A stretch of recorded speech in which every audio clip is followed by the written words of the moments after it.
Price Lord brothers and sisters. கர்த்தராகிய இயேசு கிறிஸ்துவின் மகா பரிசுத்த நாமத்தினால் உங்கள் அனைவரையும் வாழ்த்துகிறேன். மத்தேயு 4ஆம் அதிகாரம் 17ஆம் வசனம் வாசிக்கலாம். Matthew 4:17.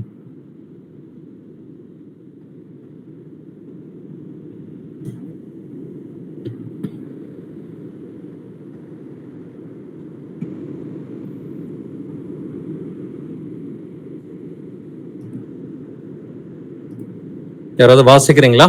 மத்தேயு 4:17. அது முதல் இயேசு, மனம் திரும்புங்கள், பரலோக ராஜ்யம் சமீபித்திருக்கிறது என்று பிரசங்கிக்க தொடங்கினார். ஆமென். அது முதல் இயேசு, மனம் திரும்புங்கள், பரலோக ராஜ்யம் சமீபத்திருக்கிறது என்று பிரசங்கிக்க தொடங்கினார்.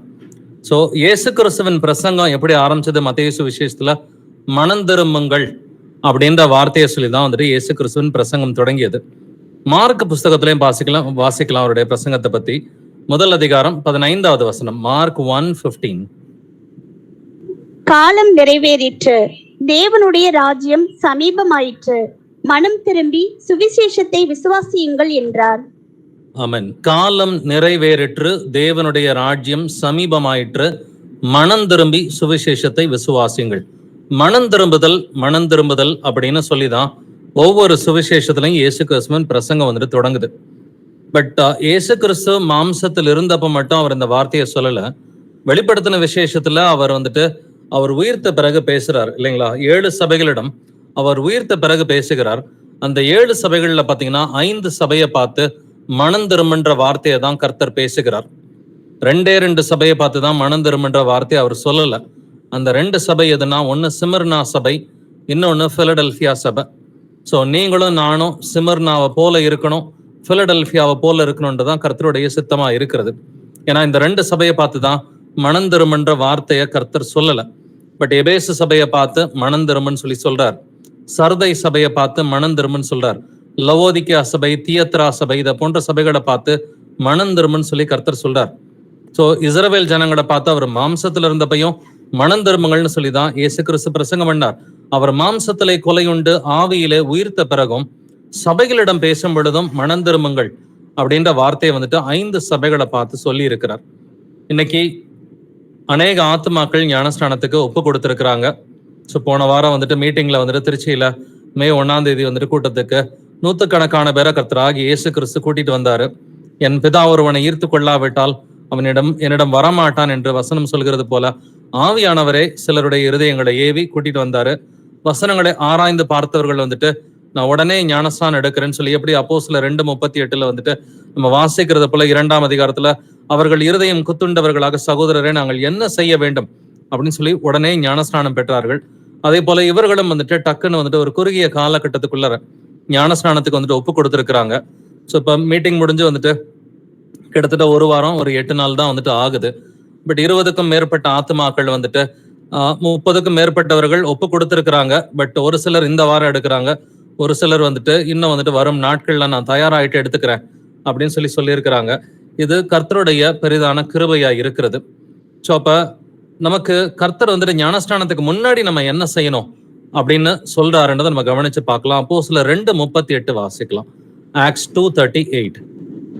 பேதுரு அவர்களை நோக்கி, நீங்கள் மனம் திரும்பி ஒவ்வொருவரும் பாவ மன்னிப்புக்கென்று இயேசு கிறிஸ்துவின் நாமத்தினாலே ஞானஸ்நானம் பெற்றுக் கொள்ளுங்கள், அப்பொழுது பரிசுத்த ஆவியின் வரத்தை பெறுவீர்கள். ஆமென். ஆமென். அப்பொழுது பரிசுத்த ஆவியின் வரத்தை பெறுவீர்கள். எப்பொழுது பரிசுத்த ஆவியின் வரத்தை பெறுவீர்கள்? நீங்கள் மனம் திரும்பி ஒவ்வொருவரும் பாவ மன்னிப்புக்கென்று இயேசு கிறிஸ்துவின் நாமத்தினாலே ஞானஸ்நானம் பெற்றுக் கொள்ளுங்கள் என்று எழுதியிருக்கிறது இல்லைங்களா? முதல்ல என்ன செய்யணும்? மனம் திரும்பணும். 2வது, எதுக்காக ஞானஸ்நானம் எடுக்கிறோம்? பாவ மன்னிப்புக்காக ஞானஸ்நானம் எடுக்கிறோம். யாரெல்லாம் எடுக்கணும்? ஒவ்வொருவரும் எடுக்க வேண்டும் என்று எழுதியிருக்கிறது. எந்த நாமத்தினாலே எடுக்க வேண்டும்? இயேசு கிறிஸ்துவின் நாமத்தினாலே ஞானஸ்நானம் எடுக்கணும். இதெல்லாம் கரெக்டா பண்ணிட்டோம்னா மனம் திரும்பி எடுக்கணும், ஒவ்வொருவரும் எடுக்கணும், பாவ மன்னிப்புக்கென்று ஞானஸ்நானம் எடுக்கணும். எந்த நாமத்தில்? இயேசு கிறிஸ்துவின் நாமத்தினால. ஸோ இதெல்லாம் ஞானஸ்நானத்துக்குரிய அம்சங்கள், தகுதிகளா இருக்கிறது. சரியான முறையில நம்ம மனம் திரும்பி இயேசுவின் நாமத்தினால் எடுக்கும் பொழுது அப்பொழுது என்ன நடக்கிறது? அப்பொழுது பரிசுத்த ஆவியின் வரத்தை பெறுவீர்கள் என்று வேதம் சொல்கிறது. அப்படின்னா நம்ம மனம் திரும்பணும் அப்படின்ற ஒரு காரியம்தான் ஞானஸ்நானத்துக்கு அடிப்படையா இருக்கிறது. அப்படின்னாக்க இந்த மனம் திரும்புதல் எனக்குள்ளார முழுமையா இருக்குதா அப்படின்றத நம்மை நாமே நிதானிக்கிறவர்களா இருப்போம். சோ தவறு செய்யறது வந்துட்டு மனிதனுக்குரிய வந்துட்டு ஒரு மாம்ச குணம்தான். மாம்சத்துக்குரிய வாழ்க்கை வாழும் பொழுது பாத்தீங்கன்னா அந்த மாம்ச சிந்தனையில வந்துட்டு அநேகர் தவறு செய்வது உண்டு. ஆனாலும் கர்த்தர் வந்துட்டு என்ன சொல்றாருன்னு சொன்னாக்க, தவறு செய்த பிறகு என்ன செய்யணும்ன்றத கர்த்தர் வந்துட்டு விரும்புறாருன்றதை வாசிக்கலாம். 2 நாளாகமம் 7ஆம் அதிகாரம் 14ஆம் வசனம். 2 Chronicles 7:14. என் நாம் தரிக்கப்பட்ட என் ஜனங்கள் தங்களை தாழ்த்தி ஜெபம் பண்ணி என் முகத்தை தேடி தங்கள் பொல்லாத வழிகளை விட்டு திரும்பினால் அப்பொழுது பரலோகத்தில் இருக்கிற நான் கேட்டு அவர்கள் பாவத்தை மன்னித்து அவர்கள் தேசத்துக்கு சேமத்தை கொடுப்பேன். ஆமென். என் நாமம் தரிக்கப்பட்ட என் ஜனங்கள் அப்படின்னு சொல்லி இங்க கர்த்தர் பேசுறாரு இல்லைங்களா? யாருடைய நாமம்? கர்த்தருடைய நாமம். நமக்கு புதிய ஏற்பாட்டுல கர்த்தருடைய நாமம் வெளிப்படுத்தப்பட்டது என்னது? இயேசு என்கிற நாமம் தான் நமக்கு வெளிப்படுத்தப்பட்டிருக்கு இல்லைங்களா? என் நாமம் தரிக்கப்பட்ட என் ஜனங்கள். சோ கர்த்தருடைய நாமம் தரிக்கப்பட்ட கர்த்தருடைய ஜனங்கள் வந்துட்டு அவங்க என்ன பண்ணணுமா? தங்களை தாழ்த்தி ஜெபம் பண்ணி கர்த்தருடைய முகத்தை தேடி தங்கள் பொல்லாத வழிகளை விட்டு திரும்பினால். அப்ப நாமளும் இன்னைக்கு கர்த்தருடைய பிள்ளைகள்னு சொல்லிக்கிறோம் இல்லைங்களா? கர்த்தருடைய பிள்ளைகள்னு சொல்லிக்கிட்டாலும் சில நேரங்கள் பொல்லாத வழிகளில் வந்துட்டு போகும் பொழுது கர்த்தர் விரும்புறது என்னது? தங்களை தாழ்த்தி ஜெபம் பண்ணி கர்த்தருடைய முகத்தை தேடி பொல்லாத வழிகளை விட்டு திரும்பும் பொழுது கர்த்தர் என்ன செய்கிறாராம்? நம்முடைய பாவத்தை மன்னித்து தேசத்துக்கு சேமத்தை கொடுப்பேன்னு சொல்லியிருக்கிறாரு. அந்த தனி மனிதனுக்கு, அந்த சகோதரனுக்கோ சகோதரிக்கோ சேமத்தை கொடுக்கிறவரா இருக்கிறார். அப்படின்னா நாம செய்ய வேண்டியது என்னது? நம்ம மனம் திரும்பணும். ப்ராப்பரா கிளியரா ஹம்புலா வந்துட்டு மனம் திரும்பணுன்றதான், தாழ்மையுள்ள ஆவியோட வந்துட்டு ஜீவிக்கணுன்றதான் கர்த்தருடைய சித்தமா இருக்கிறது. மனம் திரும்பாம ஞானஸ்நானம் எடுத்தா பிரயோஜனப்படாது. இயேசு கிறிஸ்துவின் நாமத்தினாலே ஞானஸ்நானம் எடுத்தாலுமே மனம் திரும்பாம எடுத்தாக்க அந்த ஞானஸ்நானத்தில் எந்த ஒரு பிரயோஜனமும் இருக்காது. நான் கர்த்தருடைய நாமத்தை சொல்லுகிற எவனும் அநியாயத்தை விட்டு விலக கடவன் என்று வேதம் சொல்கிறது இல்லைங்களா? அப்ப கர்த்தருடைய நாமத்தை சொல்லுகிற பிள்ளைகளாய் நம்ம இருக்கிறோம். இயேசு என்கிற மகா பரிசுத்த நாமம் தரிக்கப்பட்ட பிள்ளைகளா அநேகர் இருக்கிறோம். இயேசுவின் நாமத்தினால ஞானஸ்நானம் எடுத்துட்டோம். சோ இந்த பைபிள் ஸ்டடி இந்த 2 கூட்டத்தாருக்கும் வந்துட்டு பொருந்தக்கூடிய ஒரு பைபிள் ஸ்டடி தான் வந்துட்டு. ஞானஸ்நானம் எடுத்தவங்களும் நம்மை நாமே நிதானித்து அறிகிறவர்களா இருக்கணும். நம்மை நாமே நிதானித்து அறிந்தால் நாம் நியாயம் தீர்க்கப்படும் என்று எழுதியிருக்கிறது. இல்ல ஞானஸ்நானத்துக்கு முன்னாடியும் கூட நம்ம செய்ய வேண்டிய காரியம் வந்துட்டு மனம் திரும்பி ஞானஸ்நானம் எடுக்கணும் அப்படின்னு சொல்லி கர்த்தர் வந்துட்டு நமக்கு எச்சரிக்கிறார். தொடர்ந்து வசனங்களை வாசிப்போம். ஏசாயா 57:15 வாசிக்கலாம். ஐசையா 57:15. நித்தியவாசியும் பரிசுத்தர் என்கிற நாமமும் உள்ளவருமாகிய மகத்துவமும் உன்னதமுமானவர் சொல்லுகிறார். உன்னதத்திலும் பரிசுத்த ஸ்தலத்திலும் வாசம் பண்ணுகிற நான் பணிந்தவர்களின் ஆவியை உயிர்ப்பிக்கிறதற்கும் நொறுங்கினவர்களின் இருதயத்தை உயிர்ப்பிக்கிறதற்கும் நொறுங்குண்டு பணிந்த ஆவி உள்ளவர்களிடத்திலும் வாசம் பண்ணுகிறேன். ஆமென். ஆமென். கர்த்தர் எங்கே வாசம் பண்ணுகிறார்? உன்னதத்தில் அவர் வாசம் பண்ணுகிறார் இல்லைங்களா? உன்னதத்திலும் பரிசுத்த ஸ்தலத்திலும் வாசம் பண்ணுகிற நான் பணிந்தவர்களின் ஆவியை உயிர்ப்பிக்கிறதற்கும் நொறுங்கினவர்களின் இருதயத்தை உயிர்ப்பிக்கிறதற்கும் நொறுங்குண்டு பணிந்த ஆவி உள்ளவர்களிடத்திலும் வாசம் பண்ணுகிறேன். அப்ப கர்த்தருடைய ஆவி யாருக்குள்ளார வந்துட்டு வாசம் பண்ணும்? தாழ்மை உள்ள பிள்ளைகளிடத்துலதான் கர்த்தருடைய ஆவி வாசம் பண்ணும். இப்ப கிறிஸ்துவின் ஆவி இல்லாதவன் அவருடையவன் அல்ல என்று வேதம் சொல்கிறது இல்லைங்களா? இயேசு கிறிஸ்துவின் ஆவி இல்லைனாக்க அது வந்துட்டு கர்த்தருடைய பிள்ளைகள் கிடையாது. கர்த்தரோடு இசைந்திருக்கிறவனும் கர்த்தரோடு ஒரே ஆவியா இருக்கிறான் என்று வேதம் சொல்கிறது இல்லைங்களா? நம்ம கர்த்தரோடு இசைந்திருந்தாக்க நம்ம கர்த்தரோடு ஒரே ஆவியாக இருப்போம். நம்முடைய ஆவியும் கர்த்தருடைய ஆவியும் ஒன்றாக கலந்து ஒரே ஆவியாக செயல்பட முடியும் அப்படின்னு சொல்லி வசனம் நமக்கு சொல்லி கொடுக்குது இல்லைங்களா? அப்படி இருக்கிறப்ப கர்த்தர் யாரோட வாசம் பண்றதுக்கு நான் விரும்புறேன்னு சொல்லி சொல்றாரு? நொறுங்குண்டு பணிந்த ஆவி உள்ளவர்களிடத்தில் வாசம் பண்ணுகிறேன்னு சொல்லி அவர் சொல்றாரு. அப்படின்னா கர்த்தர் எதிர்பார்க்கறது ஒன்னே ஒண்ணுதான், தாழ்மையை மட்டும்தான் வந்துட்டு கர்த்தர் நம்மிடம் எதிர்பார்க்கிறார். அந்த தாழ்மைனா வந்துட்டு என்னது? வசனத்திற்கு பயப்படுகிற பயம், வசனத்திற்கு பயந்து வசனத்திற்கு அப்படியே கீழ்ப்படிவது. இதுதான் வசனத்தின்படி தாழ்மைக்குரிய ஒரு டெஃபினேஷன். ஏசாயா 66:2 வாசிக்கலாம். ஐசையா 66:2.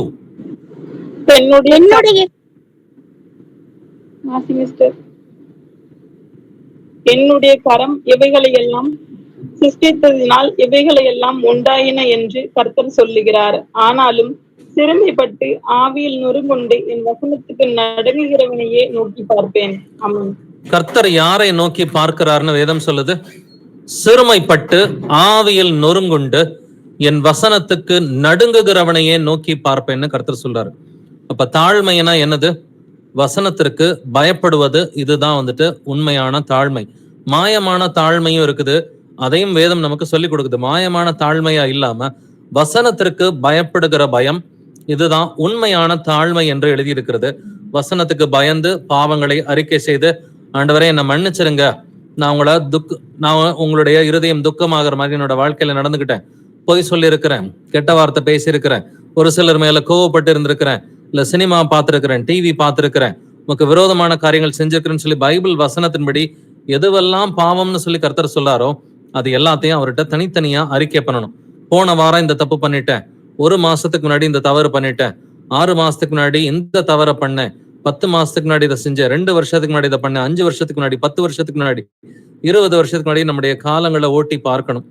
நம்மை நாமே நிதானித்து அறிகிறவர்களா இருந்தோம்னு சொன்னா மட்டும்தான் கர்த்தர் முன்னாடி பரிசுத்தம் உள்ளவர்களா நிற்க முடியும். அவர் நம்மளை நிதானிச்சாருன்னு சொன்னாக்க நியாய தீர்ப்பு நாள்ல கஷ்டமா போயிடும்.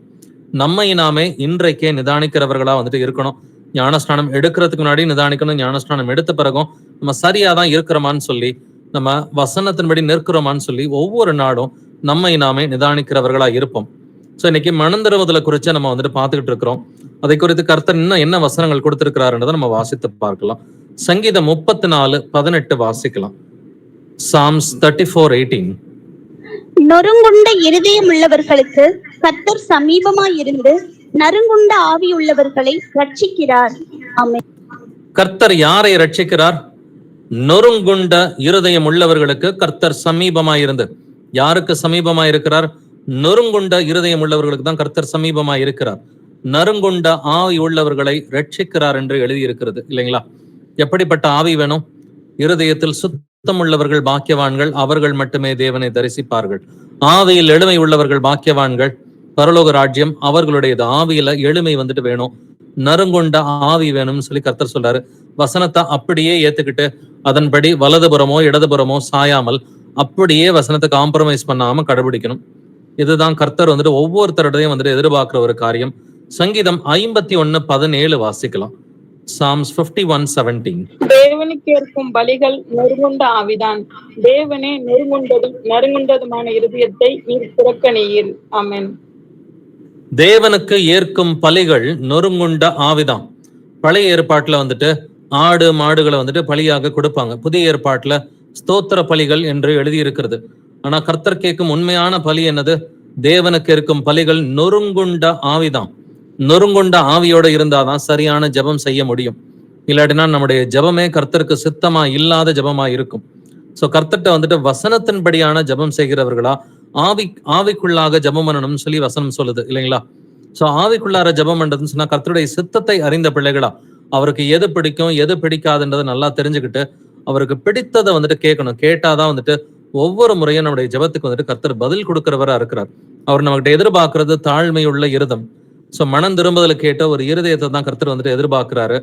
இருதயம் நொறுங்குண்டவர்களை அவர் குணமாக்குகிறார் என்றெல்லாம் எழுதி இருக்குது.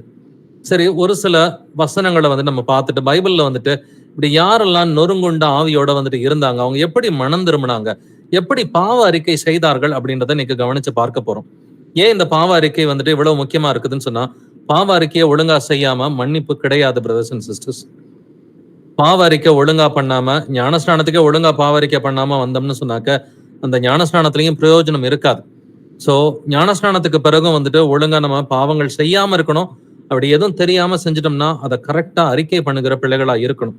சோ ஒரு சில பைபிள்ல இருக்கக்கூடிய பாவ அறிக்கைகளை வந்துட்டு இன்னைக்கு ஆராய்ந்து பார்க்க போகிறோம். அந்த பரிசுத்தவான்கள்லாம் எப்படி வந்துட்டு தன்னையே தாழ்த்தி அறிக்கை செய்தார்கள் அப்படின்றத கவனிச்சு பார்க்க போறோம். நீதிமொழிகள் 28:13 வாசிக்கலாம். Proverbs 28:13. தன் பாவங்களை மறைக்கிறவன் வாழ்வடைய மாட்டான், அவைகளை அறிக்கையிட்டு விட்டு விடுகிறவனோ இரக்கம் பெறுவான். ஆமென். தன் பாவங்களை மறைக்கிறவன் வாழ்வடைய மாட்டான், அவைகளை அறிக்கை செய்து விட்டு விடுகிறவனோ இரக்கம் பெறுவான். அவைகளை அப்படின்னு சொல்லி எழுதியிருக்கு. ஏன் அவைகளின்னு எழுதியிருக்கு? ஒரு மனுஷன்ட்ட நிறைய பாவங்கள் இருக்கும் இல்லைங்களா? ஒரு மனுஷன்ட்ட நிறைய பாவங்கள் இருக்கிறதுனால அவைகளை அறிக்கை செய்யணும்னாக்க ஒவ்வொன்னா அறிக்கை பண்ணணும்னு அர்த்தம். ஜென்ரலா போய் ஏசப்பா என்னுடைய எல்லா பாவத்தையும் மன்னிச்சிருங்க, இது பாவ அறிக்கையே கிடையாது. ஆண்டவரே இது வரைக்கும் என் வாழ்க்கையில நிறைய பாவம் பண்ணிருக்கேன், என்னோட எல்லா பாவத்தையும் மன்னிச்சிருங்க அப்படின்னு சொல்றது உண்மையான பாவ அறிக்கை கிடையவே கிடையாது. அவர்கிட்ட டீட்டெயில்டா பாவ அறிக்கை செய்யணும். ஒவ்வொரு பாவத்தையா தனித்தனியா சொல்லி, ஆண்டவரே நான் போன வாரம் இன்னார் மேல நான் கோவப்பட்டிருக்க கூடாது, ஆனாலும் வந்துட்டு தெரியாம நான் கோவப்பட்டேன், என்னை மன்னிச்சிருங்க. போன மாசம் இந்த தவறு பண்ணேன், 6 மாசத்துக்கு முன்னாடி வந்துட்டு ஒரு பொய் சொல்லிட்டேன், 1 வருஷத்துக்கு முன்னாடி வந்துட்டு ஒருத்தட்ட பேசும் பொழுது கோவப்பட்டு பேசிட்டேன். இப்படி ஒவ்வொரு பாவங்களையா வந்துட்டு தனித்தனியா கர்த்தர்ட்ட அறிக்கை பண்ணதுக்கு பேரு தான் உண்மையான பாவ அறிக்கை. அதனாலதான் அவைகளை அறிக்கை செய்து விட்டு விடுகிறவனோ இரக்கம் பெறுவான். பாவங்களை அறிக்கையும் செய்யணும், அதை விட்டு விடவும் வந்துட்டு செய்யணும். சோ அறிக்கை செஞ்சுட்டு டெய்லி வந்துட்டு காலையில பாவம் பண்ணிட்டு சாயந்தரம் அறிக்கை செஞ்சா கர்த்தருக்கு பிரியமா இருக்குமா? இருக்காது. பாவங்களை அறிக்கை செய்யணும், அந்த பாவங்களை வந்துட்டு விட்டுற முடியும். தேவனால் பிறந்தவன் எவனும் பாவம் செய்யான் என்று எழுதி இருக்கிறது. சோ நீங்க தேவனால் பிறந்த பிள்ளைகளா இருந்தாக்க பாவம் செய்யாத ஒரு வாழ்க்கையை வாழ முடியும்னு சொல்லி கர்த்தர் சொல்றாரு.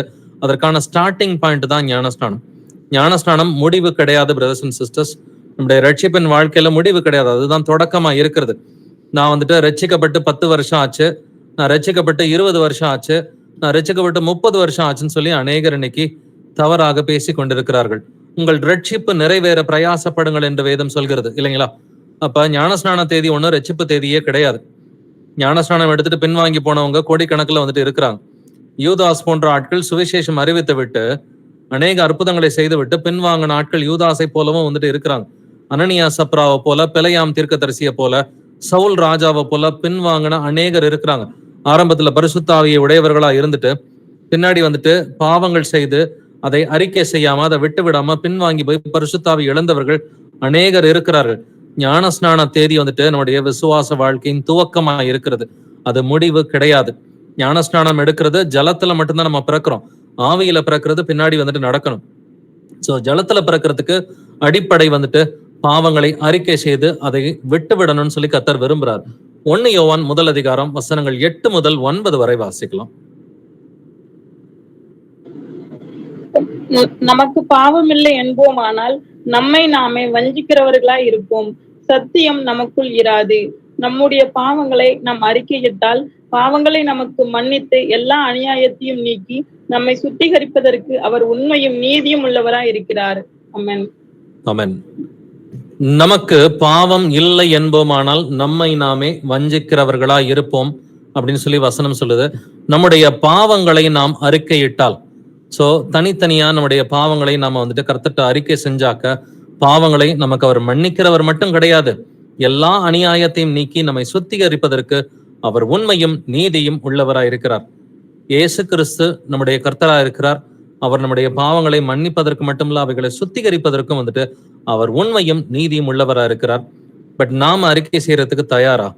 தனித்தனியா அவர்கிட்ட போய் பாவங்களை அறிக்கை செஞ்சு அதை விட்டு விடுவதற்கு நம்ம தயாரா இருக்கிறோமா? சோ தாவீது இதை என்ன செஞ்சான்றதை நம்ம வாசித்து பார்க்கலாம். சங்கீதம் 32 5வது வசனம் வாசிக்கலாம். Psalm 32:5. நான் என் அக்கிரமத்தை மறைக்காமல் என் பாவத்தை உமக்கு அறிவித்தேன், என் மீறுதல்களை கர்த்தருக்கு அறிக்கையிடுவேன் என்றேன். தேவரீர் என் பாவத்தின் தோஷத்தை மன்னித்தீர். ஆமென். சிஸ்டர் கொஞ்சம் சத்தமா வாசிங்க, சவுண்ட் கொஞ்சம் லோவா இருக்குது. நான் என் அக்கிரமத்தை மறைக்காமல் என் பாவத்தை உமக்கு அறிவித்தேன்னு சொல்லி வசனம் வந்துட்டு சொல்லுது. இப்ப நம்முடைய பாவங்களை வந்துட்டு பூசி மொழிகி கர்த்தர்ட்ட பேசுறதுல எந்த லாபமும் கிடையாது. நம்ம சொல்றோமோ சொல்லலையோ அவருக்கு எல்லாமே ஏற்கனவே தெரியும்.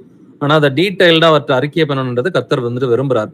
சோ அக்கிரமத்தை மறைக்காமல் என் பாவத்தை உமக்கு அறிவித்தேன், என் மீறுதல்களை கர்த்தருக்கு அறிக்கையிடுவேன் என்றேன். தேவரீர் என் பாவத்தின் தோஷத்தை மன்னித்தீர். எப்ப மன்னிப்பு கிடைக்கும்? நம்ம வந்துட்டு கர்த்தர்ட்ட அறிக்கை இடும் பொழுது நமக்கு மன்னிப்பு கிடைக்கும் சொல்லி கர்த்தர் சொல்றார். யாக்கோபுல நீங்க வாசிச்சிருப்பீங்க, உங்களில் ஒருவன் வியாதிப்பட்டால் சபையின் மூப்பர்களை வரவழைப்பானாக, அவர்கள் வந்து கர்த்தருடைய நாமத்தினாலே எண்ணெய் பூசி அவனுக்காக ஜெபம் பண்ணுவார்கள் அப்படின்னு சொல்லி வந்துட்டு வேதம் சொல்கிறது. யாக்கோபு 5:16 வாசிக்கலாம். ஜேம்ஸ் 5:16. நீங்கள் சொஸ்தமடையும் படிக்கு உங்கள் குற்றங்களை ஒருவருக்கொருவர் அறிக்கையிட்டு ஒருவருக்காக ஒருவர் ஜெபம் பண்ணுங்கள், நீதிமான் செய்யும் ஊக்கமான வேண்டுதல் மிகவும் பலனுள்ளதா இருக்கிறது. ஆமென். நீங்கள் சொஸ்தமடையும்படிக்கு என்ன செய்யணும்? உங்கள் குற்றங்களை ஒருவருக்கொருவர் அறிக்கையிட்டுன்னு சொல்லி வேதம் சொல்லுது. சோ ஒருவருக்கொருவர், சோ நான் ஒரு சகோதரனுக்கு விரோதமா வந்துட்டு பாவம் பண்ணிட்டேன்னா அவர்கிட்ட போய் வந்துட்டு மன்னிப்பு கேட்க வேண்டியது என்னுடைய கடமையா இருக்குது. இல்ல இன்கேஸ் அவரை என்னால பார்க்க முடியலன்னா கர்த்தர்ட்ட போய் நான் மன்னிப்பு கேட்கலாம். சோ நான் அவர்கிட்டே வந்துட்டு என்னோட நான் தெரியாம பண்ணிட்டேன், என்ன மன்னிச்சிருங்கன்னு சொல்லி டைரக்டா அந்த சகோதரன்ட்டே மன்னிப்பு கேட்கும் பொழுது கர்த்தர் ஆட்டோமேட்டிக்காவே நம்முடைய பாவங்களை மன்னிக்கிறார். இல்ல அவர் உங்களை மன்னிக்கல, இல்ல அவரால் உங்களால பார்க்க முடியலன்னு சொன்னா கர்த்தர்ட்ட போய் நம்ம பாவங்களை அறிக்கை பண்ணிக்கலாம். கர்த்தர் நிச்சயமா மன்னிக்கிறவரா இருக்கிறார். சோ ஞானஸ்நானம் எடுக்கிறதுக்கு முன்னாடி வந்துட்டு பாவங்களை அறிக்கை செய்வது, தரோவா அறிக்கை செய்வது, அது ஒரு அடிப்படையான காரியமா இருக்குது. அதுக்கு 1 மணி நேரம் எடுக்கலாம், 2 மணி நேரம் எடுக்கலாம், 5 மணி நேரம் கூட வந்துட்டு எடுக்கலாம். ஆனா தரோவா பாவங்களை அறிக்கை செய்வது வந்துட்டு நம்முடைய கடமையா இருக்குது. எது பாவம் எது பாவம் இல்லைன்றது நமக்கு ஏற்கனவே தெரியும். வேதம் தெளிவாவே சொல்லி கொடுக்குது. எதெல்லாம் பாவம்னு சொல்லி தெளிவா ஒரு லிஸ்ட் இருக்குது. எதெல்லாம் பாவம் இல்லையோ அதுவும் ஒரு லிஸ்ட் இருக்குது வந்துட்டு. ஏன்னா நீங்க வந்துட்டு கலாத்தியர் 5ஆம் அதிகாரம் 19 இருந்து 21 வரைக்கும் படிச்சு பாத்தீங்கன்னா, மாம்சத்தின் கிரியைகள் வெளியரங்கமாய் இருக்கிறன. அவை ஆவன, விபச்சாரம், வேசித்தனம், ஒரு பெரிய லிஸ்டே வந்துட்டு ஒரு 17 காரியங்கள் இருக்கும். இதெல்லாம் பாவம். அதுக்கு பிறகு ஆவியின் கனியோ அன்பு, சந்தோஷம், சமாதானம்னு சொல்லி 9 ஆவியின் கனியை பார்க்கிறோம். இதெல்லாம் வந்துட்டு பரிசுத்தம். சோ எது பாவம் எது பரிசுத்தம்னு சொல்லி கர்த்தர் தெளிவாவே நமக்கு காட்டி இருக்கிறார் இல்லைங்களா? சோ ஞானஸ்நானத்துக்கு முன்னாடி பாவங்களை அறிக்கை செய்வது மிகவும் அவசியமா இருக்கிறது.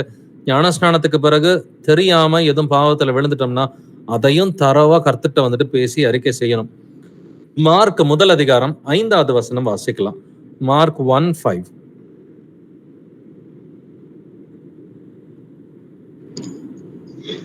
அப்பொழுது யூதேய தேசத்தின் அனைவரும் எருசலேம் நகரத்தார் யாவரும் அவனிடத்திற்கு போய் தங்கள் பாவங்களை அறிக்கையிட்டு யோர்தான் நதியில் அவனால் ஞானஸ்நானம் பெற்றார்கள். ஆமென்.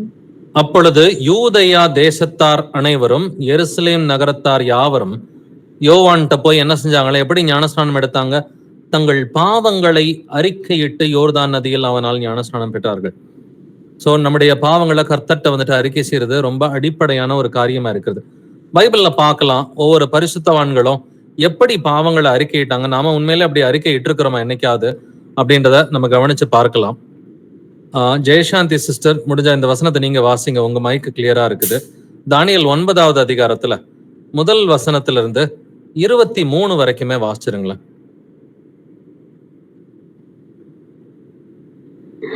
கல்தேயருடைய ராஜ்யத்தின் மேல் ராஜாவாக்கப்பட்ட மேதிய குலத்தானாகிய அகாஸ்வேருவின் புத்திரனான தரியு ராஜ்யபாரம் பண்ணுகிற 1ஆம் வருஷத்திலே தானியேலாகிய நான் எருசலேமின் பால் கடிப்புகள் நிறைவேறி தீர 70 வருஷம் செல்லும் என்று கர்த்தர் எரேமியா தீர்க்கதரிசியோடே சொல்லிய வருஷங்களின் தொகையை புஸ்தகங்களால் அறிந்து கொண்டேன். நான் உபவாசம் பண்ணி இரட்டிலும் சாம்பலிலும் உட்கார்ந்து தேவனாகிய ஆண்டவரை ஜெபத்தினாலும் விண்ணப்பங்களினாலும் தேட என் முகத்தை அவருக்கு நேராக்கி என் தேவனாகிய கர்த்தரை நோக்கி ஜெபம் பண்ணி பாவ அறிக்கை செய்து, ஆண்டவரே, உம்மில் அன்பு கூர்ந்து உம்முடைய கற்பனைகளை கை கொள்ளுகிறவர்களுக்கு உடன்படிக்கையையும் கிருபையையும் காக்கிற மகத்துவமும் பயங்கரமுமான தேவனே, நாங்கள் பாவம் செய்து அக்கிரமக்காரராய் இருந்து துன்மார்க்கமாய் நடந்து கலகம் பண்ணி உம்முடைய கற்பனைகளையும் உம்முடைய நியாயங்களையும் விட்டு அகன்று போனோம். உமது நாமத்தினாலே எங்கள் ராஜாக்களோடும் எங்கள் பிரபுக்களோடும் எங்கள் பிதாக்களோடும் தேசத்தினுடைய சகல ஜனங்களோடும் பேசின தீர்க்கதரிசிகளாகிய உம்முடைய ஊழியக்காரருக்கு செவிகொடாமற் போனோம். ஆண்டவரே, நீதி உமக்கே உரியது. உமக்கு விரோதமாக செய்த துரோகத்தை நிமித்தம் உம்மாலே சமீபமும் தூரமுமான எல்லா தேசங்களிலும் துரத்தப்பட்டிருக்கிற யூத மனுஷரும் எருசலேமின் குடிகளும் சகல இஸ்ரவேலரும் ஆகிய நாங்கள் இந்நாளில் இருக்கிறபடியே வெட்கம் எங்களுக்கே உரியது. ஆண்டவரே, உமக்கு விரோதமாக பாவம் செய்தபடியால் நாங்களும் எங்கள் ராஜாக்களும் எங்கள் பிரபுக்களும் எங்கள் பிதாக்களும் வெட்கத்துக்கு உரியவர்களானோம். அவருக்கு விரோதமாக நாங்கள் கலகம் பண்ணி அவர் தீர்க்கதரிசிகளாகிய தம்முடைய ஊழியக்காரரை கொண்டு எங்களுக்கு முன்பாக வைத்த அவருடைய நியாய பிரமாணங்களின்படி நடக்கத்தக்கதாக நாங்கள் அவருடைய சத்தத்திற்கு செவி கொடாமற் போனோம். ஆனாலும் எங்கள் தேவனாகிய ஆண்டவரிடத்தில் இரக்கங்களும் மன்னிப்புகளும் உண்டு. இஸ்ரவேலர் எல்லாரும் உமது நியாய பிரமாணத்தை மீறி உமது சத்தத்துக்கு செவி கொடாமல் விலகி போனார்கள். அவருக்கு விரோதமாக பாவம் செய்தோம். ஆகையால் தேவனுடைய தாசனாகிய மோசேயின் நியாயப்பிரமாண புஸ்தகத்தில் எழுதியிருக்கிற சாபமும் ஆணையாக்கினையும் எங்கள் மேல் சொரியப்பட்டன. எருசலேமில் சம்பவித்தது போல வானத்தின் கீழெங்கும் சம்பவியாதிருக்கிற பெரிய தீங்கை எங்கள் மேல் வரப்பண்ணினதினால் அவர் எங்களுக்கும் எங்களை நியாயம் தீர்த்த நியாயாதிபதிகளுக்கும் விரோதமாக சொல்லியிருந்த தம்முடைய வார்த்தைகளை நிறைவேற்றினார். மோசேயின் நியாயப்பிரமாண புஸ்தகத்தில் எழுதியிருக்கிறபடியே இந்த தீங்கெல்லாம் எங்கள் மேல் வந்தது. ஆனாலும் நாங்கள் எங்கள் அக்கிரமங்களை விட்டு திரும்புகிறதற்கும் உம்முடைய சத்தியத்தை கவனிக்கிறதற்கும் எங்கள் தேவனாகிய கர்த்தரின் முகத்தை நோக்கி கெஞ்சினது இல்லை. ஆதலால் கர்த்தர் கவனமாயிருந்து அந்த தீங்கை எங்கள் மேல் வரப்பண்ணினார். எங்கள் தேவனாகிய கர்த்தர் தாம் செய்து வருகிற தம்முடைய கிரியைகளில் எல்லாம் நீதி உள்ளவர். நாங்களோ அவருடைய சத்தத்திற்கு செவிகொடாமற் போனோம். இப்போதும் உமது ஜனத்தை